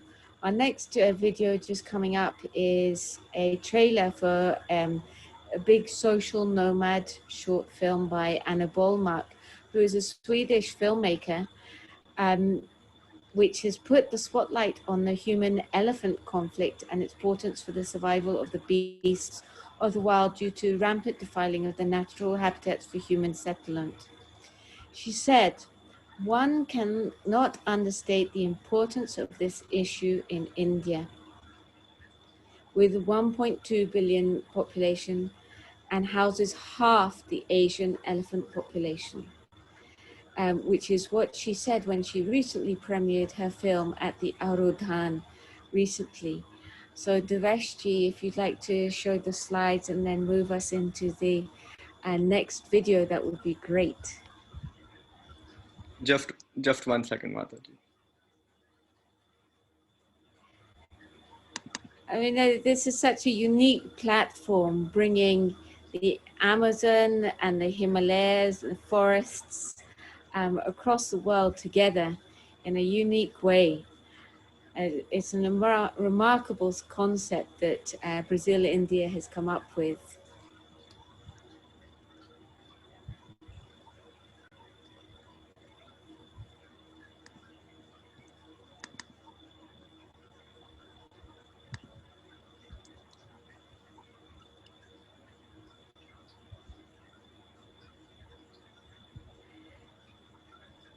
Devesh, will you speak through these slides? Yeah. Okay, so I'll hand over to you now. I would like Claudia to actually speak here. Ah, here she is. It's not this one, Devesh. Sorry, this one is the last one. It's the other one. Hi, people. Allow me to introduce, for those who don't know, this is Claudia Kanurada Saraswati, who is based we in can Brazil. go through our elephant already. Okay. Okay. Devesh, Yeah. we can go through the elephant Perfect. Just 1 second now. trailer. If you can't find, no problem. So Claudia is the inspiration behind Brazil India, and so Yeah. we are very lucky to have her here, and the beautiful programs that she's curating. It's a great honor to be in the second program of this series with you, Claudia G. Oh, it's my inspiration. You are my inspiration, Diva G. And you know, the Keshav and Devesh, they put me on that, and it's really a blessing for me because I'm learning so much, and I'm bringing back some knowledge I'm not using anymore. Was not, né? And now we have this big opportunity to be together and bringing some people who are really struggling and are connecting with nature and bringing so beautiful work to us. And then we have this opportunity to understand and really have again the hope, because we can change for the best, for the better things, better mind, more elevated and everything. So that's okay. Let's go to the trailer, maybe, Devesh. I'm on you. You know better than me what is better. But what we're doing is bringing some exchanging between Amazon and Himalayan cultures and people and nature. It's like, say, it's so different, but in the core, it's very similar. We have lots of work and to learn with each other, and the same challenges. We have the same challenges. We have the same challenges in the preservation thing. We have the same challenges to have people with dignity to really bring back their knowledge and to have value again, and to live in the, yeah, let's start with Ana video, it's better. We see now, yeah, we see now the elephant.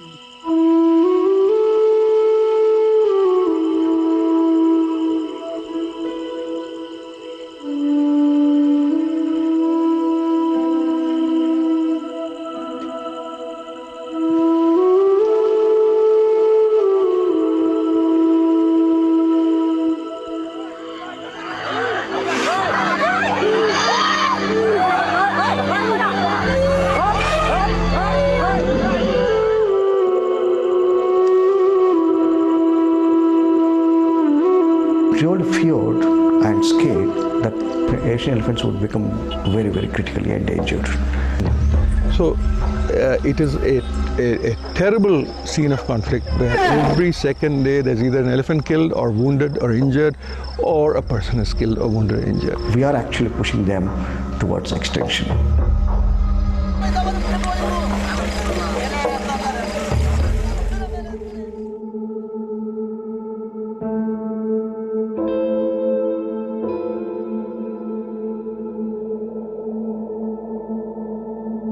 A lot of elephant habitats are gone because whatever remaining is just only remnants of forest patches that are left for elephants.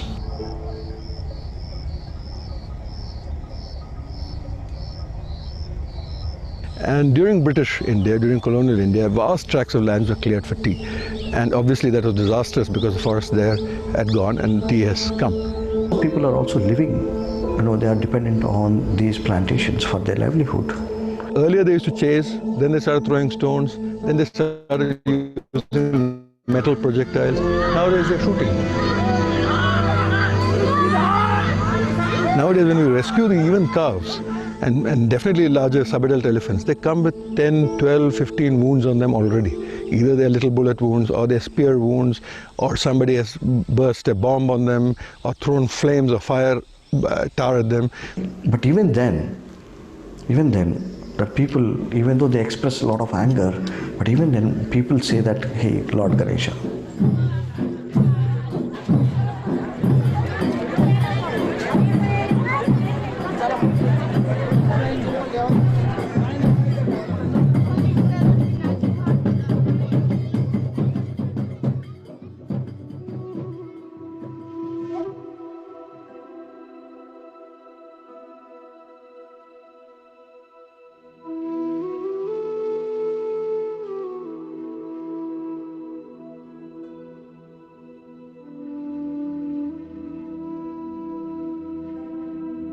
Love is critical.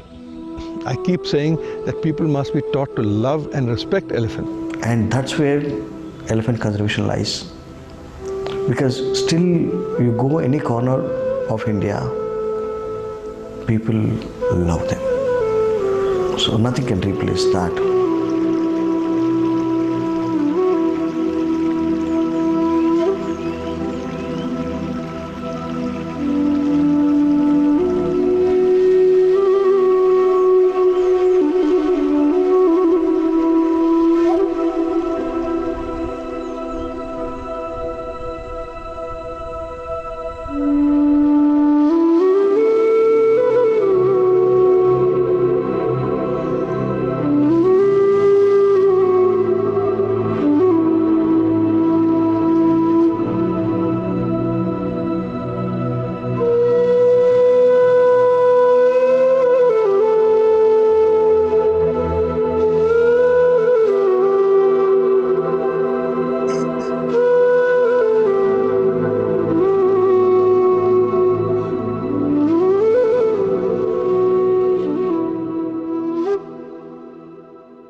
We also have another video which Anna has sent us, in which she has sent her message with the movie, and we'll be now playing that message from her.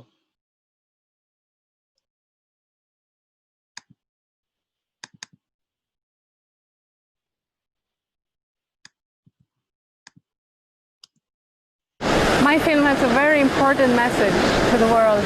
If we don't stop what's happening in India right now, 30 or 40 years from now, the wild elephants will die out. Sitting here in the Himalayas, and around me there are many wild elephants. And today, this time of is a very special time in history because there are many wild elephants roaming around now freely because so many people are locked in their house. And my film, Big Social Nomad, tells the story about the wild elephants. And coexistence in India with the wild elephant is not an easy thing. In a country with 1.4 billion people, space is very limited.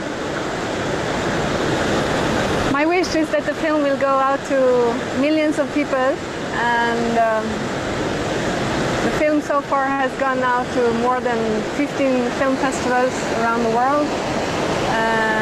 The film has an important message because it's also about love and compassion and coexistence. So there is hope. And my hope is that everybody can do something to contribute to spread this film, because the only way we can actually make the elephants survive is spreading the awareness. And so you can also contribute whatever you have. Please give a small donation for the film. If I reach $15,000, 14,000 euros, I will put this film on YouTube so that it can reach millions and millions of Indian people. So thank you for contributing. It really makes a difference. Thank you.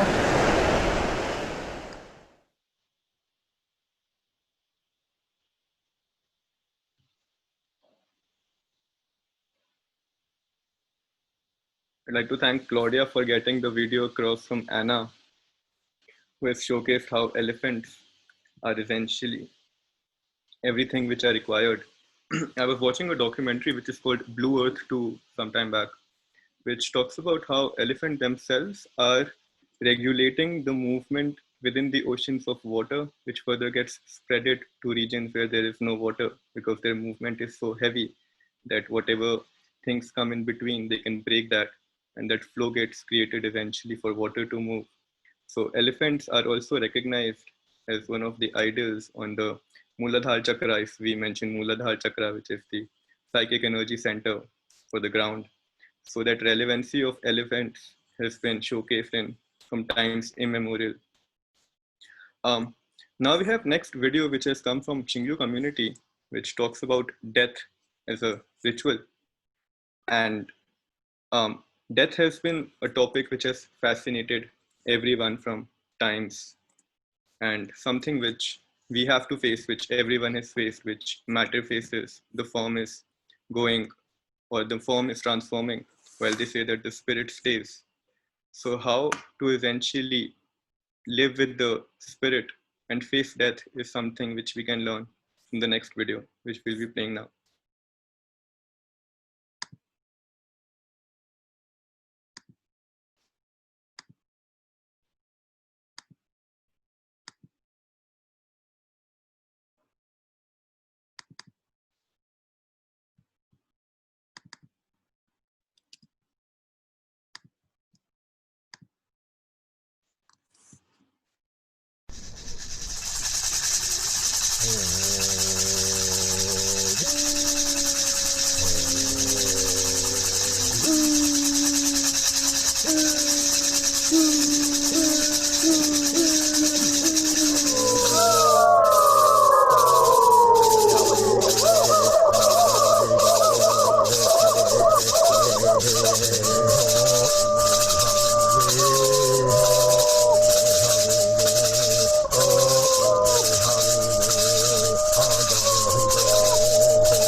Such a lovely video which has come across from Xingyu community.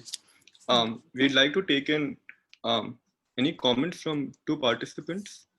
If there's anyone who'd like to give their opinion or their perspective on what they saw, what they understood.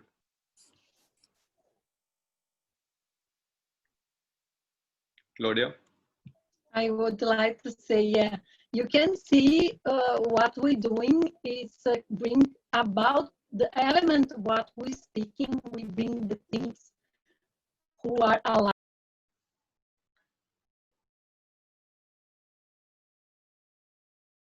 Someone, as we bring the elephant, it is because Muladhara Chakra, and we bring this video, this is Kwarup ceremony. It's about that because we are usually become part of Earth again when we are dead, and even if you burn, you become ashes and you back to the Earth. Even if you go to the water first, after that we become our planet again. So this is a cycle. And this in ritual so beautifully kept by video. It's a celebration saying we are in this cycle. We are in life, we have struggles, we have many challenges to become each time better than before, to become warriors for the good. That's the point. And usually they do this big ceremony for the better persons on the tribe. Yes, for the best ones. Thank you, Claudia. Claudia, I believe that in different cultures, we have seen death, which has been looked at as a process or as a stage of evolution of consciousness, that we keep facing that. And it is also called now a sadhana or practice, where people are actually trying to prepare for that moment in which they want to finish off their relationships, or what they call as karma, before they can prepare for that moment to arrive eventually and be ready for it. So it is something which is very good to see coming across from different places, and how there is a same belief in a similar phenomenon which is happening across places. Now I'd like to request Divya Prabha ji to give her opinion and final comments before we move the floor to Mr. Keshav Gupta and Claudia to talk about the global actions, because as a part of the Dias Voices program, we are not only looking at the dialogues, but we are also involved in finding out how to now act. So there is a call for action which has come up, and that would be further discussed by Claudia and Keshav. And before that, I'd ask Divya Prabha ji if she's here to give her final comments.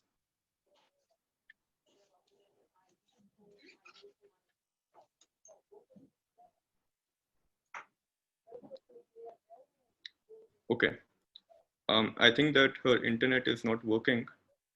So now I would like to request Claudia to come in and tell us about the COVID response. Yes, I tell you about, first Devesh will be talk about COVID response, but we have a PowerPoint to show about our action. Our action is in the forest, in Amazon forest. It's Amazon and near Cerrado, as Henrique brought about Cerrado. Cerrado is also a huge biome, and there is a point we have the mix between them. And this is the first one, yeah? Yeah. So in our story in Brazil, around the 50s, the center of Brazil was undiscovered. So the government brings lots of people, volunteers, to go inside the forest to know what they have there. And in these expeditions, this remarkable man, the smallest, he is the from Vilas Boas brothers. They was there in these expeditions, and they start to making contact with the tribal people, the original people, before Brazil was Brazil. Yeah, before Portuguese and Spanish people, they run to inside the country to preserve their culture because of the colonization. And then after that, with these expeditions, they start to see lots of and many kinds of ethnical, and after so much struggle, they years, they start understand they need to preserve their treasure.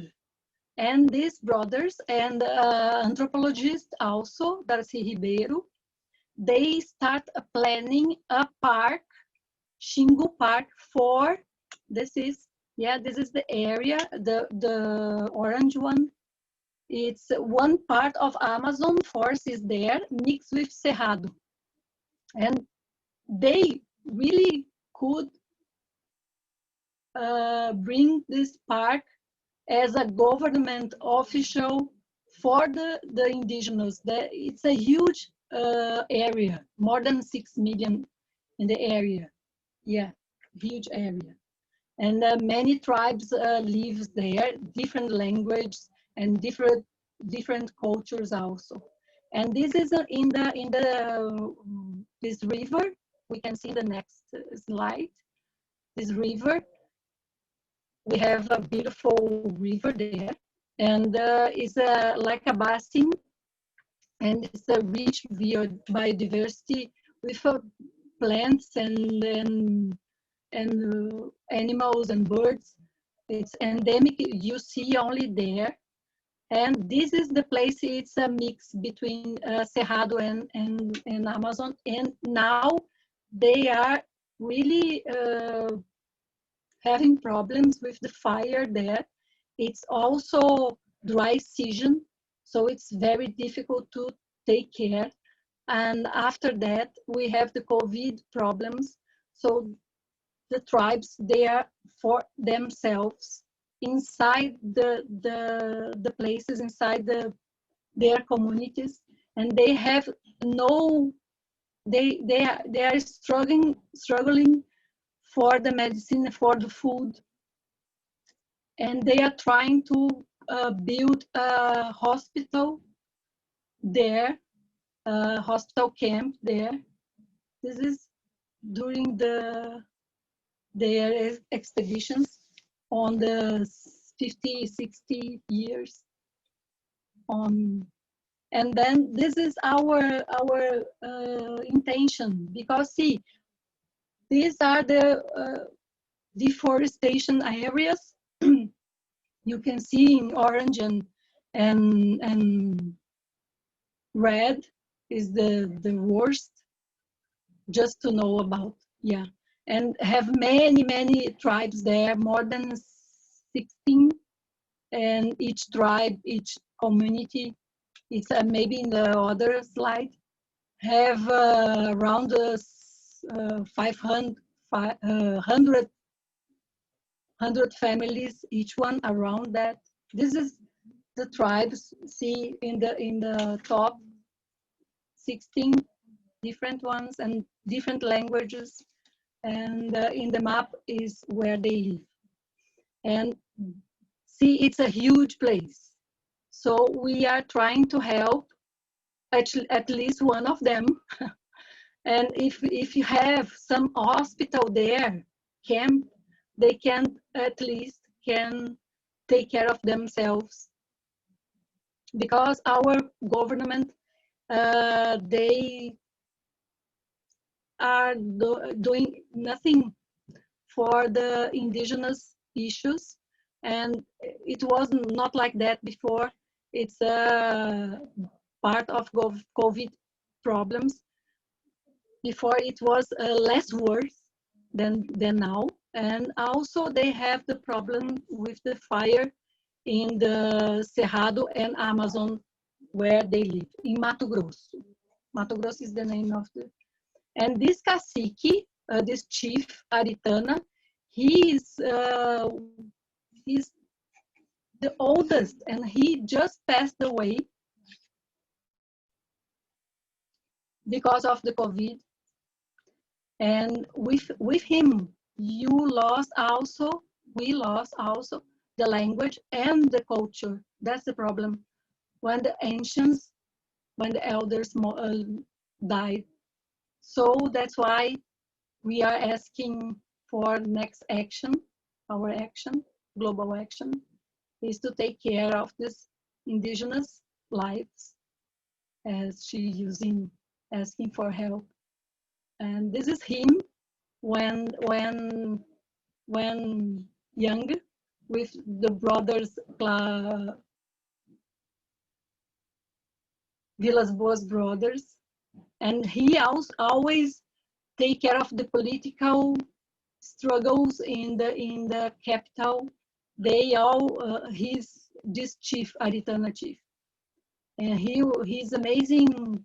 He was amazing representative from the indigenous. Yawalapiti is the name of the ethnic, and we have also a video from his son. Now he is the next chief.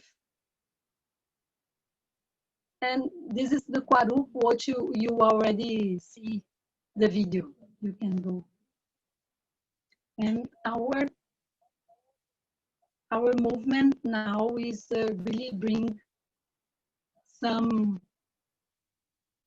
help as to bring them some food and kit food and hygienic food and help them with fire with some items. And then we have yeah, this is the items we need. And I think Keshav can join us.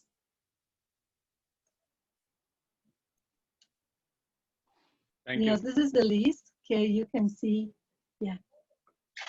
Thank you so much, Claudia. I think it's very important.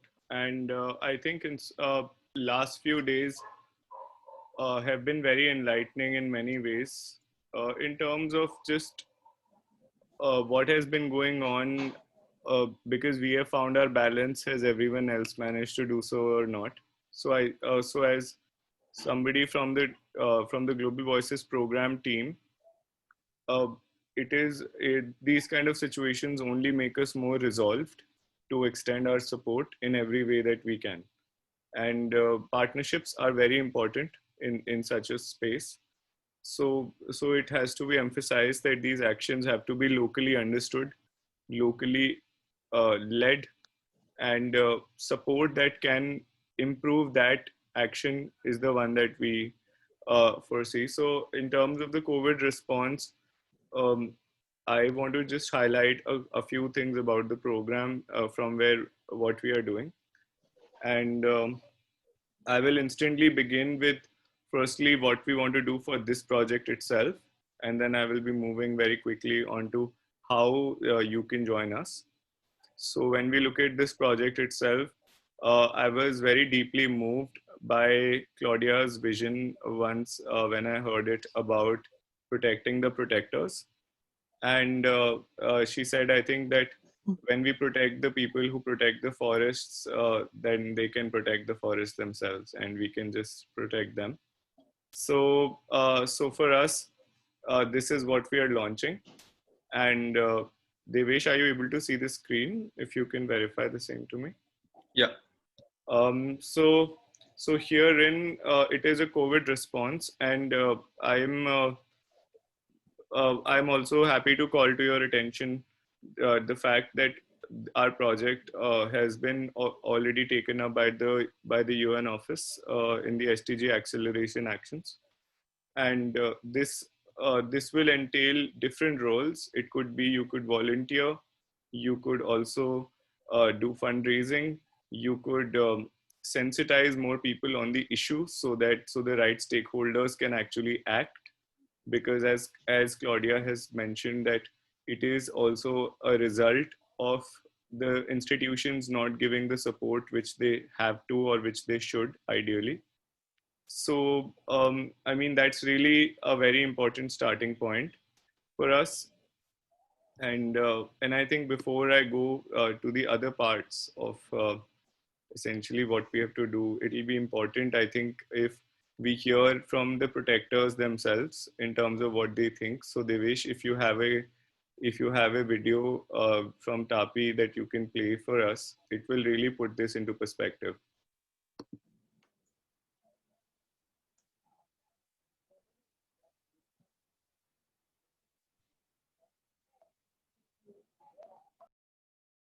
Iolapit, povo Iolapit, modo no Xingu, no estado de Mato Grosso. Quero relatar aqui o problema do território indígena do Xingu. Durante a pandemia, enfrentando muita dificuldade de fiscalizar nossa terra, porque a gente toda a população indígena do Xingu estava doente, todo contaminado pelo vírus. E a gente ainda não conseguia fazer fiscalização da nossa terra. E os madeireiros aproveitaram esse momento de retirar madeira. Isso deixa a gente muito preocupado, muito preocupado. Então quero dizer que para as pessoas que estão a favor de proteger o território indígena do Xingu, para a gente preservar o meio ambiente, todo mundo junto apoiando essa luta de proteger a floresta. A floresta é importante para o planeta, para o mundo, para seres humanos. Porque sem floresta, a gente não tem como viver. Seres vivos não vai viver, todo mundo vai morrer de mudança climática. Né? A tempestade, cada dia mais, o tempo está esquentando. Então a gente tem que preservar as árvores. Ninguém vai viver sem água, sem rio, sem tomar água. Então é importante manter o rio, não poluir o rio, não desmatar a floresta. Nós indígenas sabemos viver na floresta, sabemos proteger a floresta. Então, esse vídeo aqui eu estou dirigindo para as pessoas que têm interesse de ajudar a gente. Tem interesse de ajudar a gente, divulgar esse vídeo para que venha junto com a gente lutar, proteger a floresta. Tá? Nós indígenas estamos sofrendo de estar defendendo o que restou no mundo. Então, conto muito com vocês. A floresta está pedindo o socorro, porque ela está sendo destruída desnecessariamente. Todos, a floresta do Amazonas está sofrendo. Então, essa mensagem que eu quero dizer aqui, e espero que vocês também contribuem com a gente na preservação do meio ambiente. Obrigado. Yeah. So this really puts, I think, resonates in the same way as to what I was also saying, and our project is directed to, that we have to protect the protectors who know how to protect the forest, and that is where our debt lies as a planet, to the same lungs that Devesh you had talked about earlier, to the same life force that comes from these forests, to the same herbs and medicines, which probably could also be a cure to COVID, God knows, if we valued it ever. And really, for our coming generations and our older generations to not feel abandoned in this time, when it is very strange that the most active people are the tree loggers, who I heard in the whole process, who were taking advantage of this situation. So I think maybe we can take advantage of the situation as good people also. And if those people are so fast to act, then my question is, why aren't we fast enough to act? So, but then I know young people sitting in India like Ayan will feel, what can I do about it? But I know Ayan has friends in Brazil already. I have friends in Brazil already. Claudia is my friend in Brazil. Professor Morris is our friend in Brazil. What we need to do is being able to support them. And there are 100 ways in which they can be supported. So there are two, and not just now. Let me put some light on it, that this is not an emotional driven, some token support through aid only. These communities are facing several issues. If we noticed from the presentation, in fact, what we need from seeds to tools, something I don't think people imagine as a COVID response, but I think tools are important. We need funds, we need support through books, some technological interventions. They don't have internet. So if your online education intervention cannot account for that, then there is another challenge or an opportunity to provide it maybe somehow. And what we need more importantly is to ensure that we are on the same page about it as people, that we are not doing it out of some charity, that it is really our responsibility and it is really just our own existence reason to live together on this planet in harmony. So just quickly, I'm going to tell you two things that you can do. One is that we have a form that is an action form that we are getting globally everyone to fill in, for not just responding to this call that has come from the forest today in Amazon, but also from Afghanistan, where children are facing several challenges through conflicts and through terrorist activities about education. In Uttarakhand, where rains are wreaking havoc.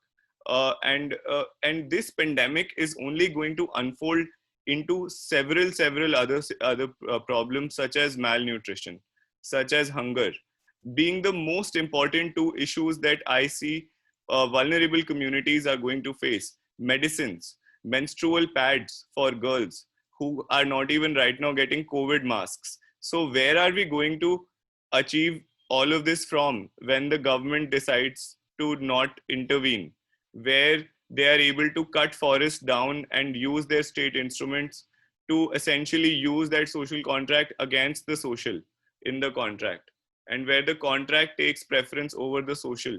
And that is exactly where I see opportunity, because as Divya Prabhaji and we have been already interacting previously, that COVID has given us space at our houses. COVID has given us space in our minds and peace to really sit down and reflect over these issues. And for me, the action starts with recognition. Recognition that somebody is suffering is the most profound way of starting your empathy. That we recognize that elephant is suffering. We recognize the suffering in them and we connected with the suffering in us. And then we ask the question, who have we left behind? Is it us that we have left behind? Is it our true self of charity, of love, of helping each other that we have left behind? Who have we really left behind? And in such service, as Mahatma Gandhi has said, as Neem Karoli Maharaj has said, so many people have said it, that in service lies true worship. And this is where I feel that religion and tribes and institutions play a big role in not only preserving. I mean, what do we have to preserve really? If we only have buildings that we can make and destroy every day, when we are losing our languages, like Tapi was talking about, that with them went the culture, several solutions. And in this confusion of modernity, of urban arrogance, we have moved away from several solutions that have enabled all these indigenous communities to live forever, really, since humanity has seen them. And it is us, in fact, in the last 300, 400 years of rapid industrialization who have changed this way of being.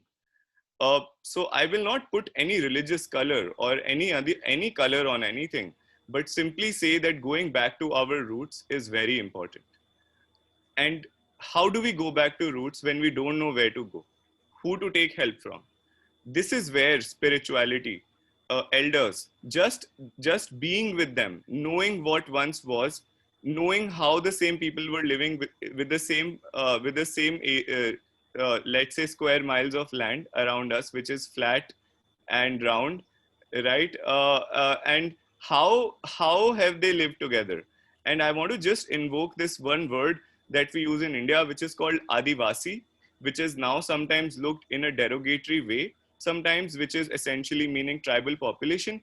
But when we truly break down that word, it comes from two words, which is Adi. Adi means infinity.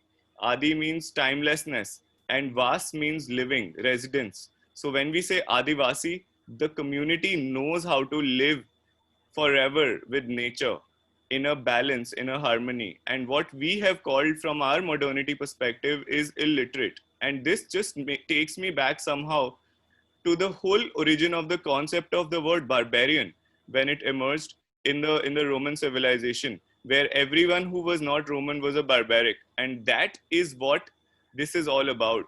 Reducing human beings, the dignity of human beings, their personality, their emotions, their sufferings, to something that is below ours, that is different from ours, that is separate from ours.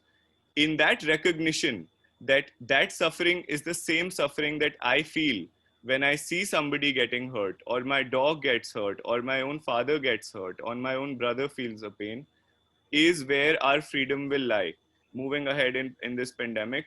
And it's going to be hard work. it's not going to be easy for anybody, because to ease suffering is not something that anyone has been able to do yet. Buddha is still probably awaiting his return journey, because all bodhisattvas are awaiting their return journeys, because we have only seen the suffering increase, and we have been parties to it in some way or the other. We have been victims to it in some way or the other. More importantly, we are the only stakeholders who matter right here, right now, as people who can take this world ahead together. And I feel that this dialogue provides us with just that space to move ahead. So the question will be, what will you do? How will you do it? When will you do it? And how can we work together and do this together? So that is our call to action, I believe, from my side. And I will sincerely like to know from Divya ji, Devesh, Ayan, how can we do this? How can we help people help the forest? How can we help people help the forest, which helps us? So how can really we help ourselves, Divya ji? And I think you have led a life of action. Claudia has led a life of action. Ayan is already leading one. Devesh is already leading one. So how can we help A? And B, my only last question to you will be, Divya ji, because I get to see less of you, is this really the freedom that I'm talking about, or the salvation, or the true worship? How have you seen different cultures, whether it's Christianity, or whether it's Jesus talking on the Temple Mount, or whether it's Neem Karoli Maharaj, or your own guru back in Rishikesh, or in Solan, where you are currently? So how do you see all of that planning out? It's very simple, and that is the key to everything. The mind makes things very complicated, and truth is very simple. Lies are complicated. Modifications of the mind are complicated. You have to remember what you said, who you said it to, why you said it. Whereas the truth simply is. And when we look at indigenous cultures, we see common threads throughout the world.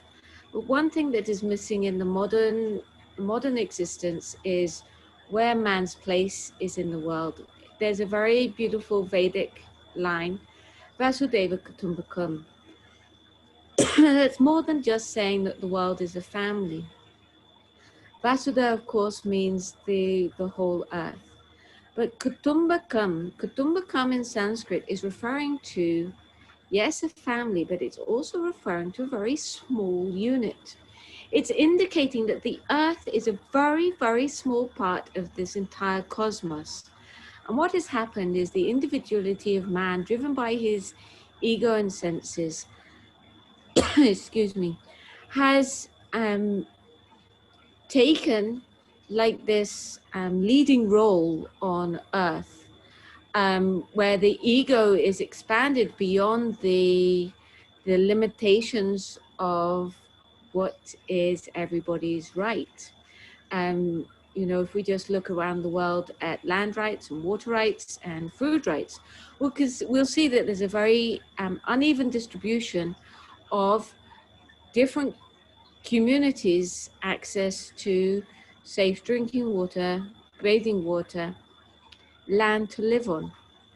And this isn't how the world started. If we look at, I refer again and again to the Vedas because it is the oldest knowledge that we are aware of on earth, whether it's 9,000 years old, 32,000 years old, or 100,000 years old is immaterial. The fact is it is older.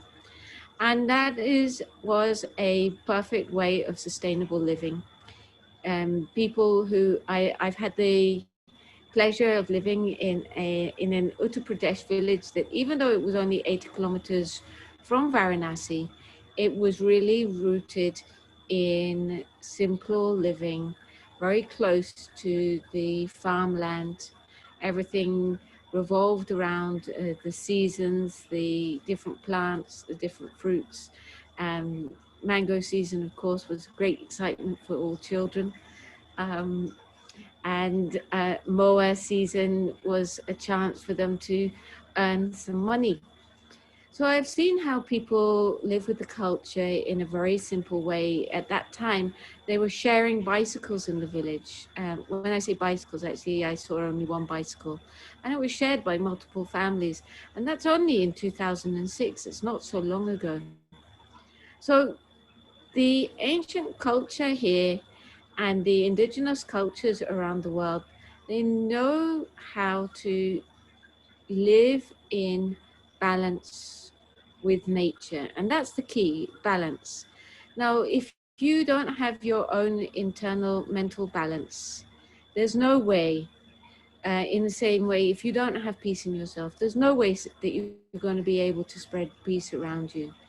And so, whilst we as individuals and communities can have these great inspirational projects for people, the key is where man himself on an individual level changes himself back to his original form, which is that of a colorless crystal for an intellect, the Sata Buddhi, the one that is aware of truth, rather than an intellect that is colored by the ego, polluted through the objects of the senses. And that is really where, if we want to see long-lasting change, that is where the change has to come. Because whilst lots of us can have these great ideas, a man convinced against his will be of the same opinion still. And if we want everybody to unite, we need everybody to get back to that level of that Satbuddhi that is aware of truth, because the Buddhi is rather a unique tool. Of course, it's the very first manifestation of existence in terms of nature. The Buddhi, the intellect, going to the ego, then the mind, and then the 5 elements.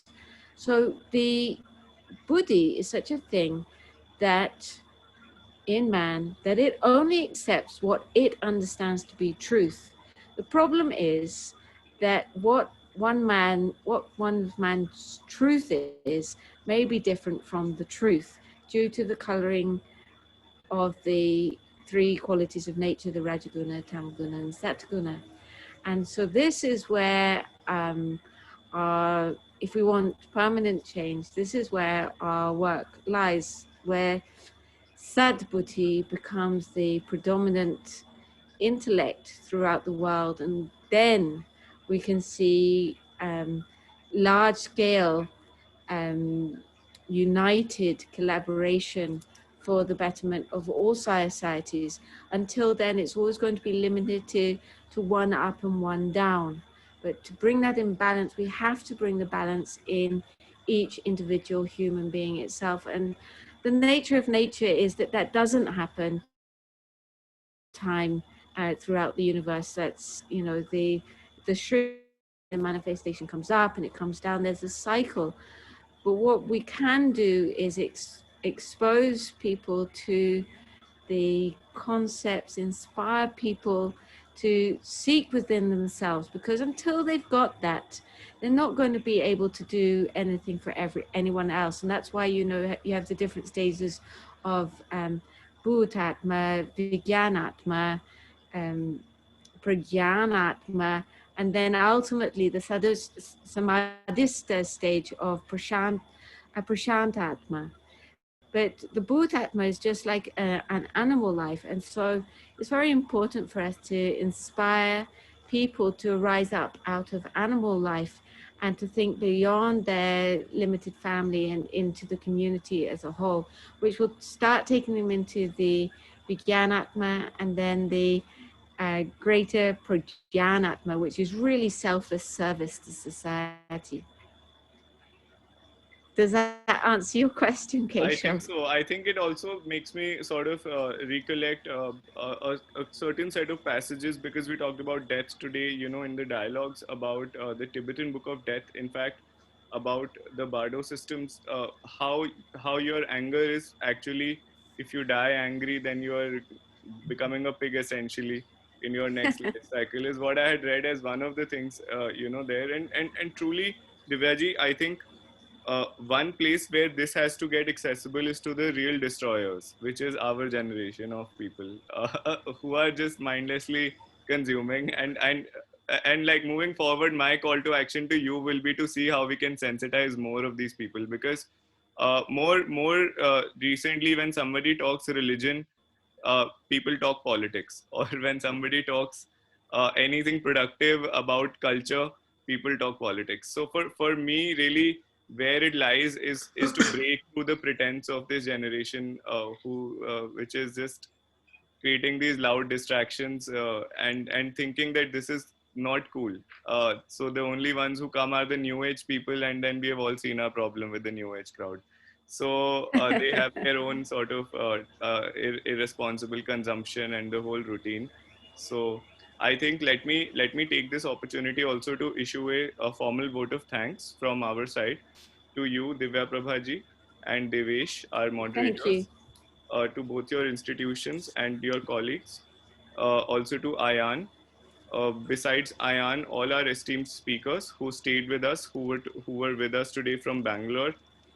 We had and then we had videos from Anuji and so many important messages from the community. And I think lastly, and then Sudhaji, our actions director, who was also on the panel today. So and finally, I think again, anyone can talk the talk, but someone who's walking the talk in Brazil is Claudia.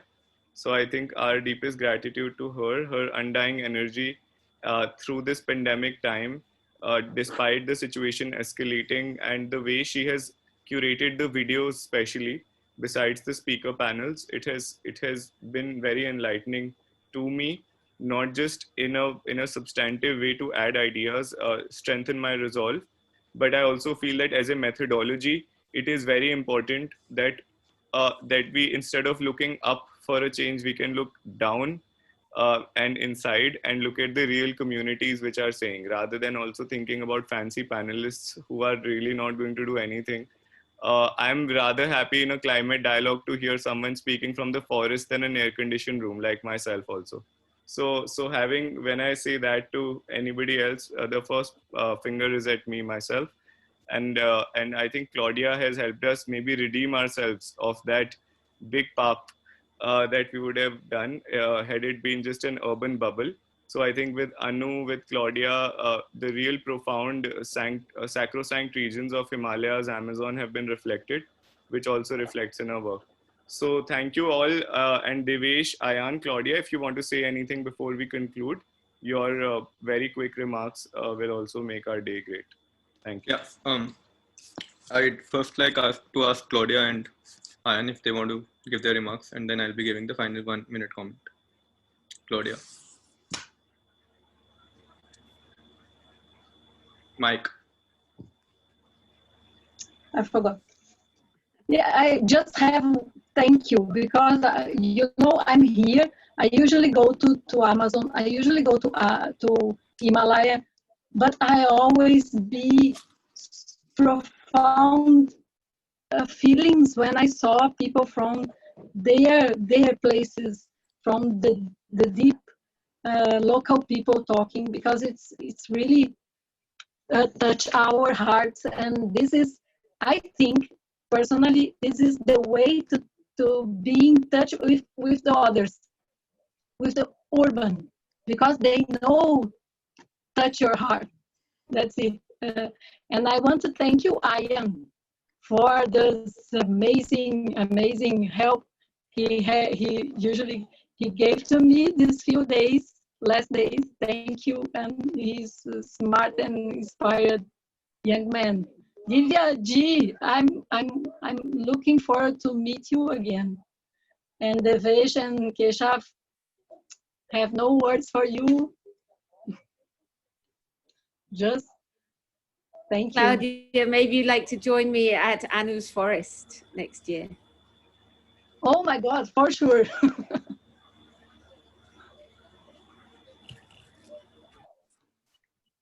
Ayan. I'm eager. Claudia, you want to say something? Please conclude. Don't stop yourself. No, I'm eager to go there. Just that. Devesh is you. Ayan, do you want to give your final comments?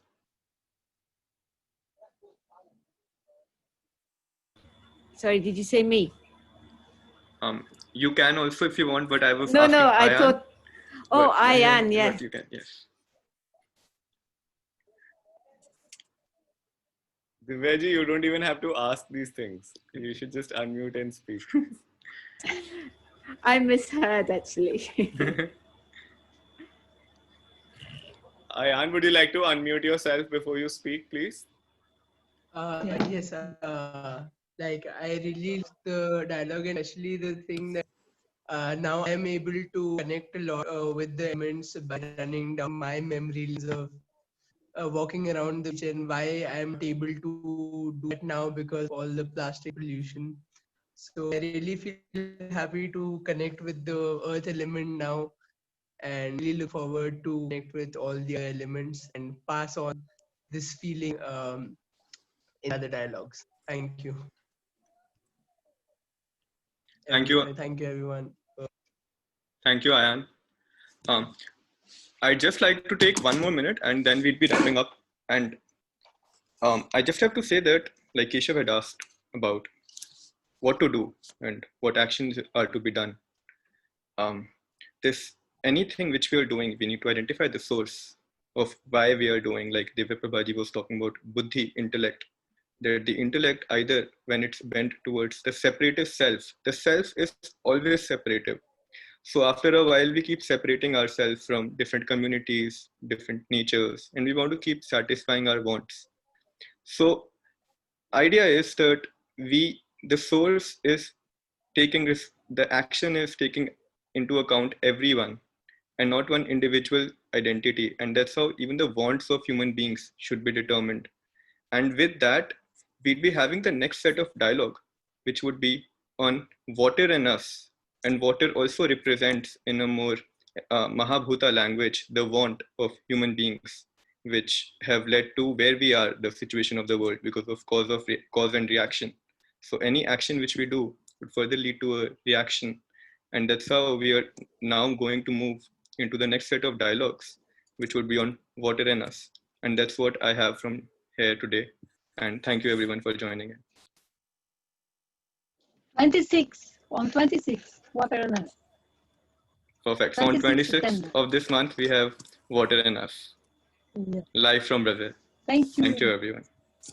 Yeah, have a great day ahead in the Western Hemisphere, guys, in the US. Thank you, Divyaji. Good night to you. Have a great sleep, and we should connect very soon. Ayan, same to you. And always a learning experience to just hear you moderate, Divyaji. I think I just learn every time. And thank you for being just yourself. Thank you.